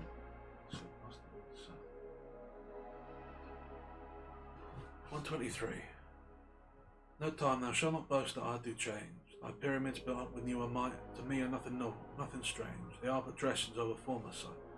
Our dates are brief, and therefore we admire what thou dost foist upon us that is old, and rather make them born to our desire, than think we be forever them told. Thy registers and thee are both defied, not wondering at the present nor the past, for thy records of what we see doth lie, made more or less by thy continual haste. This do I do vow, and this shall ever be. I will be true despite thy scythe and thee. 124. If my do love were but the child of state, it might be for fortune's bastard be unfathered. The subject 2 times love ought to them say, weeds among weeds or flowers within the flowers gathered. Now it was built far, far from accident. It suffers not in smiling pomp or falls under the blow of thralled discontent whereto the inviting of our fashion calls. It fears not policy that heretic, which works on least a short numbered hours, but all alone stands hugely politic, that it nor grows with eat nor drowns with showers. This our witness call the fools in time, which die for goodness who have lived for crime. 125. Were taught to me that I bore the canopy, with my externally outward honour in, or laid great basis for eternity, which proved more short than waste or ruin in. Have I not seen dwellers on form and favour lose all and more by paying too much rent? A compound sweet forego and simple savour, pitiful thrivers in their gazing spent. Now let me be obsequious in thy art, and take thou thy obligation, poor but free, which is not mixed with seconds, knows no art, but mutual render, only me for thee. And thou suborned in form a true soul, and most in peace stand least in our control. 126. How thou, my lovely boy, who in thy power does hold time's fickle glass his sickle hour, which hast by one ingrown, and therein show'st thy lovers withering as thy sweet self grossed. If nature's sovereign mistress overrack, as thou goest onward still will pluck thee back, she keeps thee to this purpose that her skill may time disgrace and wretched minutes kill. Yet fear her, O thy minion of her pleasure, she may detain but not still keep her treasure, or audit though delayed answer must be, and her quietus is to render thee. 127. In the old age black was not counted fair, or if it were it bore not beauty's name, but now is black beauty's successive heir. Beauty slandered with a bastard shame. For since each hand hath put on nature's power, favouring the foul with art's false borrowed face, sweet beauty hath no name, no holy bower, but is profaned, if not lives in disgrace. Therefore my mistress' eyes are raven black, her eyes so suited and they mourners seem, as such who not born fair, no beauty lack, slandering creation with false esteem. Yet so they mourn becoming of their woe, that every tongue says beauty should look so. 128. How oft when thou my music placed, upon that blessed wood whose notion sounds, with thy sweet fingers when thou gently sways, the wiry concord that mine ear confounds. Do I envy those jacks that nimble leap to kiss the tender inward of thy hand? Whilst my poor lips would should that harvest reap, at the wood's boldness idly blush and stand. To be so tickled they would change their state and situation with those dancing chips. I whom thy fingers walk with gentle gait, making dead with more blessed than living lips. Since saucy jacks so happy are in this, give them thy fingers, may thy lips to kiss. 29. In the expense of spirit, a waste of shame, in lust and action, and till action lust, is perjured, murderous, bloody, full of blame, savage, extreme, rude, cruel, not to trust, enjoyed no sooner but despised straight, past reason hunted, and no sooner had, past reason hated, and swallowed bait, on purpose laid made to talk a man. Man in pursuit and in possession so, and having and in quest to have extreme, of bliss in proof, and prove the very woe, before a joy proposed behind a dream. All this the world well knows, yet none knows well, to shun the heavens that led them into his hell. We're at 1:30, but I'm just going to push on because I am flanked. My mistress' eyes are nothing like the sun. Coral is far more red than her lips red. If snow be white, why then her breasts are dun. If hairs be wires, black wires grow on her head. I have seen roses damasked red and white, but no such roses see I in her cheeks. And in some perfumes is there more delight than in the breath that from our mistress reeks. I love to hear her speak, yet well I know that music hath a far more pleasing sound. I grant I never saw a goddess go. My mistress, when she walks, treads on the ground. And yet by heaven I think my love is rare, as any she belied with false compare. He's really got it bad for this fella. He's got a woman too, he just very clearly does not care. Thou art as tyrannous, so as thou art, as those whose beauties proudly make them cruel. For well thou know'st that my dear doting art, thou art the fairest and most precious jewel. Yet in good faith some say thee behold, thy face hath not the power to make love grow. To say the air I dare not be so bold, although I swear it to myself alone. And to be sure that is not false, I swear, 1,000 groans thinking on thy face. When on another's neck do witness bear, thy black is fairest in my judgment's place. In nothing art thou black save in thy deeds, and thence this slander I think has proceeded. 122. Thine eyes are love, and they as pitying me, though thy art torments me with disdain. Put on black and love and mourners be, with pretty Ruth upon my pain, and truly not the morning sun of heaven, there become the grey cheeks of the east. Now that full star that ushers in the eve doth have half the glory of the sober west. As those two morning eyes become thy face, so let it then as all well beseem thy art, to mourn for me since morning doth thee grace, and suit thy pity like in every part. And I will swear beauty herself is black, and all thy foul thy complexion black. 133. Beshrew that art that makes my heart to groan, for that deep wound it gives my friend and me. It's not enough to torture me alone, but slave to slavery my sweetest friend must be. From me myself thy cruel eye hath taken, my next self thou art less engrossed. Within myself and thee I am forsaken, a torment threefold must to be crossed. Prison my heart in thy steel bosom's war, but then my friend's art let my poor heart bail. Where keeps me let my heart be as guard, thou canst not then use rigour in my gale. And yet thou wilt, for I am being pent in thee, the force of mine, and all that is in me. What is it? So earlier he was angry at his fella for being with a woman that he'd been with before, feeling guilty. Has this woman come back with him and now he's mad at her because she's made the fella he loves upset? Wild, this man. Wild. 134. So now I have confessed that he is thine, and I myself am mortgaged to thy will. Myself will forfeit, so that others mine thou wilt restore to be my comfort still. But thou wilt not, nor he will not be free, for thou art covetous and he is kind. You learn but sure to like to write for me, under that bond that him as fast doth bind. The statue of thy beauty thou wilt take, thou usurer that puts forth all to use, and see a friend came debtor for my sake. So him I lose through my unkind abuse. Him I have lost, now as both him and me. He pays the old, yet I am not free. Whoever ever wish, now hast I will, and will to boot, and will in overplus. More than enough am I that vex thee still, with thy sweet will in making additions thus. For thou whose will is large and spacious, not once vouchsafest to hide my will in thine. Shall will in others seem right gracious, and in my will no fair acceptance shine. The sea or water yet receives rain still, and in abundance others to restore. So thou being rich in will, add to thy will one will of mine to make thy large will more. That no unkind, no fair beseechers kill, we call but one, and me in that one will. 136. If thy soul check thee that I come so near, swear to thy blind soul that I was thy will. And will thy soul knows is admitted there, thus far for love my love suit sweet fulfill. Will fulfill the treasures of thy love, I fill it full with wills, and my will one, and my will one. And things of great receipt with ease we prove, and a number of wonders reckon none. And in my number let me pass untold, though in thy stores account I must hold, I one must be. But nothing hold me so it please thee to hold, but nothing but me as something sweet to thee.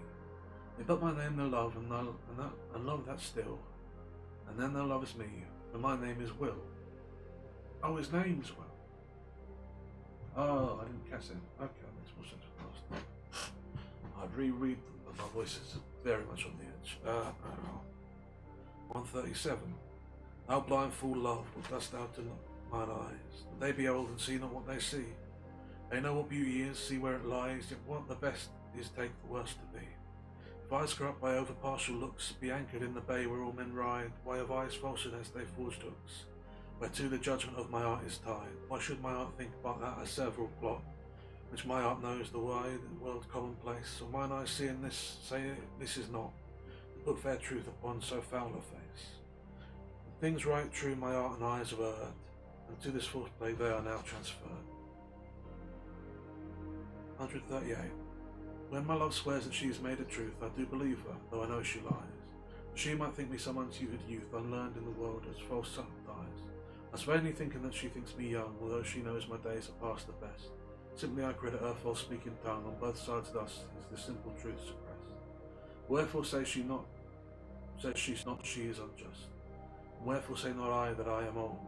Oh, love's best habit in seeming trust, and age and love loves not to have years told. Therefore I lie with her, and she with me, and in our faults by lies we flattered be. 139. I'll call me not to justify the wrong that thy unkindness lays upon my art. Wound me not with thine eyes, but with thy tongue. Use power with power, and slay me not by art. Tell me thou lovest elsewhere, but in my sight. Be a heart, forbear, glance thine eyes aside. What needst thou wound with it cunning when they might? Is more than my oppressed defence can buy. Let me excuse thee, my love well knows, her pretty looks have been mine enemies, and therefore from my face she turns my foes, they elsewhere might dart their intrigues. Yet do not so, but since I am near slain, kill me outright with looks and rid my pain. 140. On the final stretch. Just going to take a drink now. That might help. Ooh.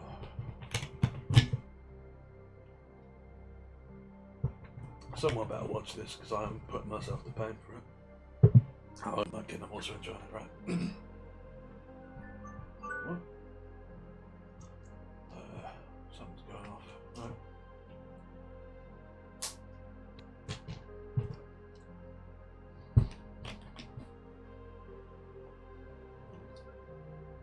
Oh, that was weird. Right, okay. 140. Be wise as thou art cruel, do not press my tongue-tied patience with too much disdain. Let sorrow lend me words, and words express the manner of my pity, want and pain.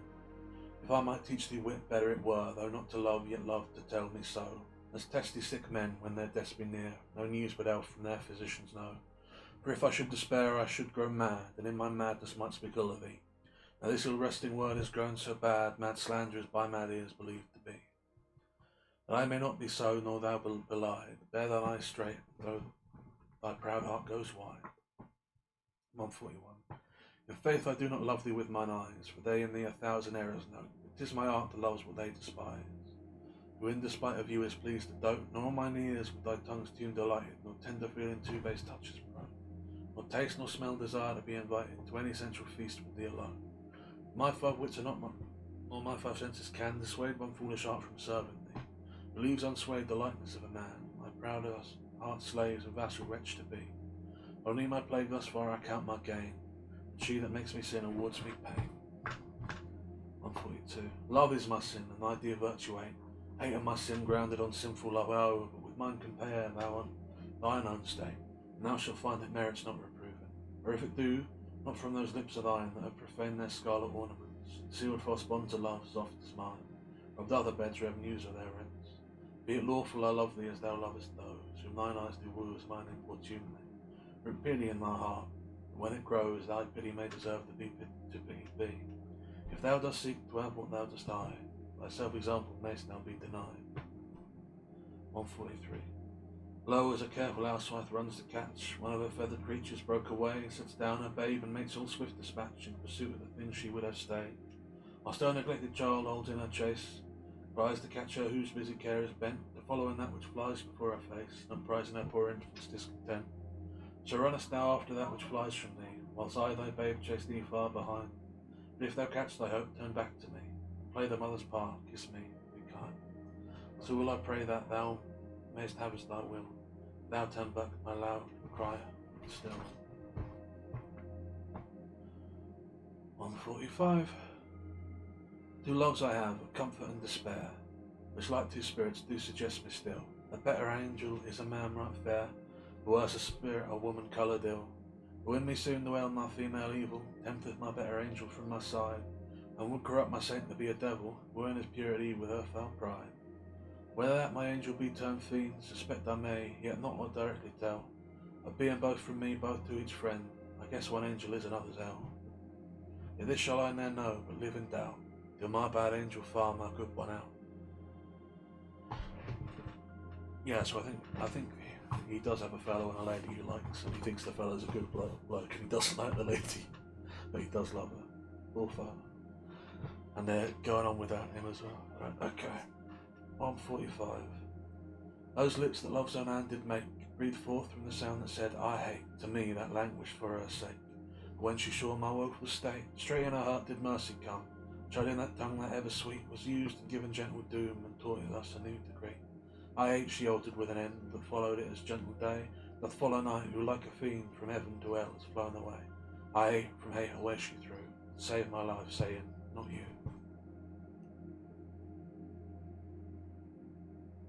Jesus, that's some kind of words. Jesus. Okay. Poor soul, the centre in my sinful earth, these rebel powers the array, why dost thou pine within and suffer dearth, painting thy outward walls so costly gay? Why so large cost having so short a lease, dost thou upon thy fading mission spend? Shall worms, inheritors of this excess, eat up thy charge in this body's end? Then soul, live thou upon thy servant's loss, and let that pine to aggravate thy store, by terms divine and sell now as a dross, to then be fed without rich no more. So shalt thou feed on death that feeds on men, and death once dead, there's no more dying then. 147. My love is as a fever longing still, for that which longer nurseth the disease, feeding on that which doth preserve the ill, the uncertainly sickly appetite to please. My reason, the physician to my love, angry that his prescriptions are not kept, has left me, and I desperate now approve, desire is death which physic did accept.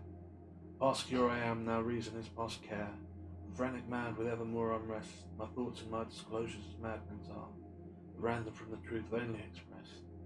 For I have sworn thee fair, and thou thought thee bright, thou art as black as hell, dark as night. 148. O me, what eyes hath love put in my head, which have no correspondence with true sight, or if they have, where is my judgment fled, that censures falsely what they see aright? If that be fair whereon my farsides dote, what means the world to say it is not so? If it be not, then love does well to know, love's eyes is not so true as all men's know. How can it? Oh, how can love eyes be true? That is so vexed with watching and with tears. No marvel then, though I mistake my view, the sun itself that sees not till heaven clears. O cunning love, with tears thou keep'st me blind, lest I as well see and thy foul faults should find. 149. Canst thou, O cruel, say I love thee not, when I against myself with thee partake? Do I not think on thee when I forgot? Am of myself a total tyrant for thy sake? Who hateth thee that I do call my friend? On whom frownst thou that I do fawn upon? Nay, if thou loust on me, do I not spend revenge upon myself, present mind? What merit do I in my self-respect, that is so proud thy service to despise, when all my best doth worship thy defect, commanded by the motion of thine eyes? But love on, for now I know thy mind, those that can see thou lovest, and I am blind. 150. We're going to give these some oomph, because I don't think I'll be doing one of these tomorrow. 150. Ah, from what power hast thou this powerful mind? With insufficiency my art to sway, and make me give the line of my true sight, and swear that brightness doth not grace the day. When hadst thou this becoming things of ill, that is the very refuse of thy deeds, there is such strength and warranties of skill, that in my mind thou worst all best it seems. Who taught thee how to make me love thee more? The more I hear and see the just cause of hate, although I love what others do abhor, with others thou shalt not abhor my stay. If thy unworthiness raise love in me, more worthy I to be beloved of thee. 151. Love is too young to know what conscience is, yet who knows not conscience is born of love? Then gentle cheater, urge not my amiss, as guilty of my faults the sweet self-prove. Thou betraying me, I do betray my nobler part, the gross body's treason. My soul doth tell my body that he may triumph in love. Flesh no stays no farther reason, but rising at their name does point out thee, and his triumphant prize. Proud of this pride, he is contented thy poor drudge to be, and stand in their affairs, fall by thy side. Though want of conscience hold it that I call, thy love, for whose dear love I rise and fall. 152. In loving thee thou know'st I am forsworn, but thou art twice forsworn to me love swearing. In that thy bed vow broken, new forth faith torn, in vow new hate after new love bearing. The why of 2 oaths breached do I accuse thee? When I break 20, I am perjured most. For all my vows are oaths but to misuse thee, and all my honest faith is in thee lost. For I have sworn deep oaths of thy deep kindness, oaths of thy love, thy truth, thy constancy, and to enlighten thee gave eyes to blindness, or made them swear against the things they see. For I have sworn thee fair, more perjured I, and swear against the truth so foul a lie. 153. Cupid laid his brand and fell asleep, and maid of Dian's disadvantage found, and his love kindled fire did quickly steep in cold valley fountain of that ground, which borrowed from this holy fire a love, a dateless lively heat still to endure, and grew a seething bath which yet men prove against strange maladies a sovereign cure. But at my mistress' eyes love brand new fired, the boy for trial needs would touch my breast. I sit with all the help of bath desired, and thither hey, the sad distempered guest.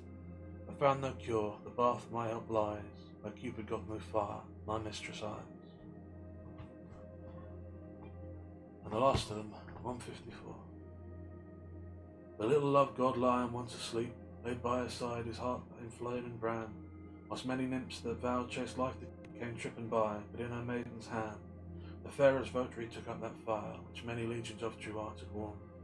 And so the general of hot desire was sleeping by a virgin hand disarmed. This brand she quenched cool well by, from which from love's fire to keep perpetual, growing a bath and healthful remedy for men diseased, but my mistress thrall. Came there a cure, and by that I prove, love's fire heats water, water cools not love. That seemed like a sort of variation on the last one. Maybe this is the last one. That's the end of it. And, well, I'm not sure about the last one yet. Overall, those were very good. Very good indeed.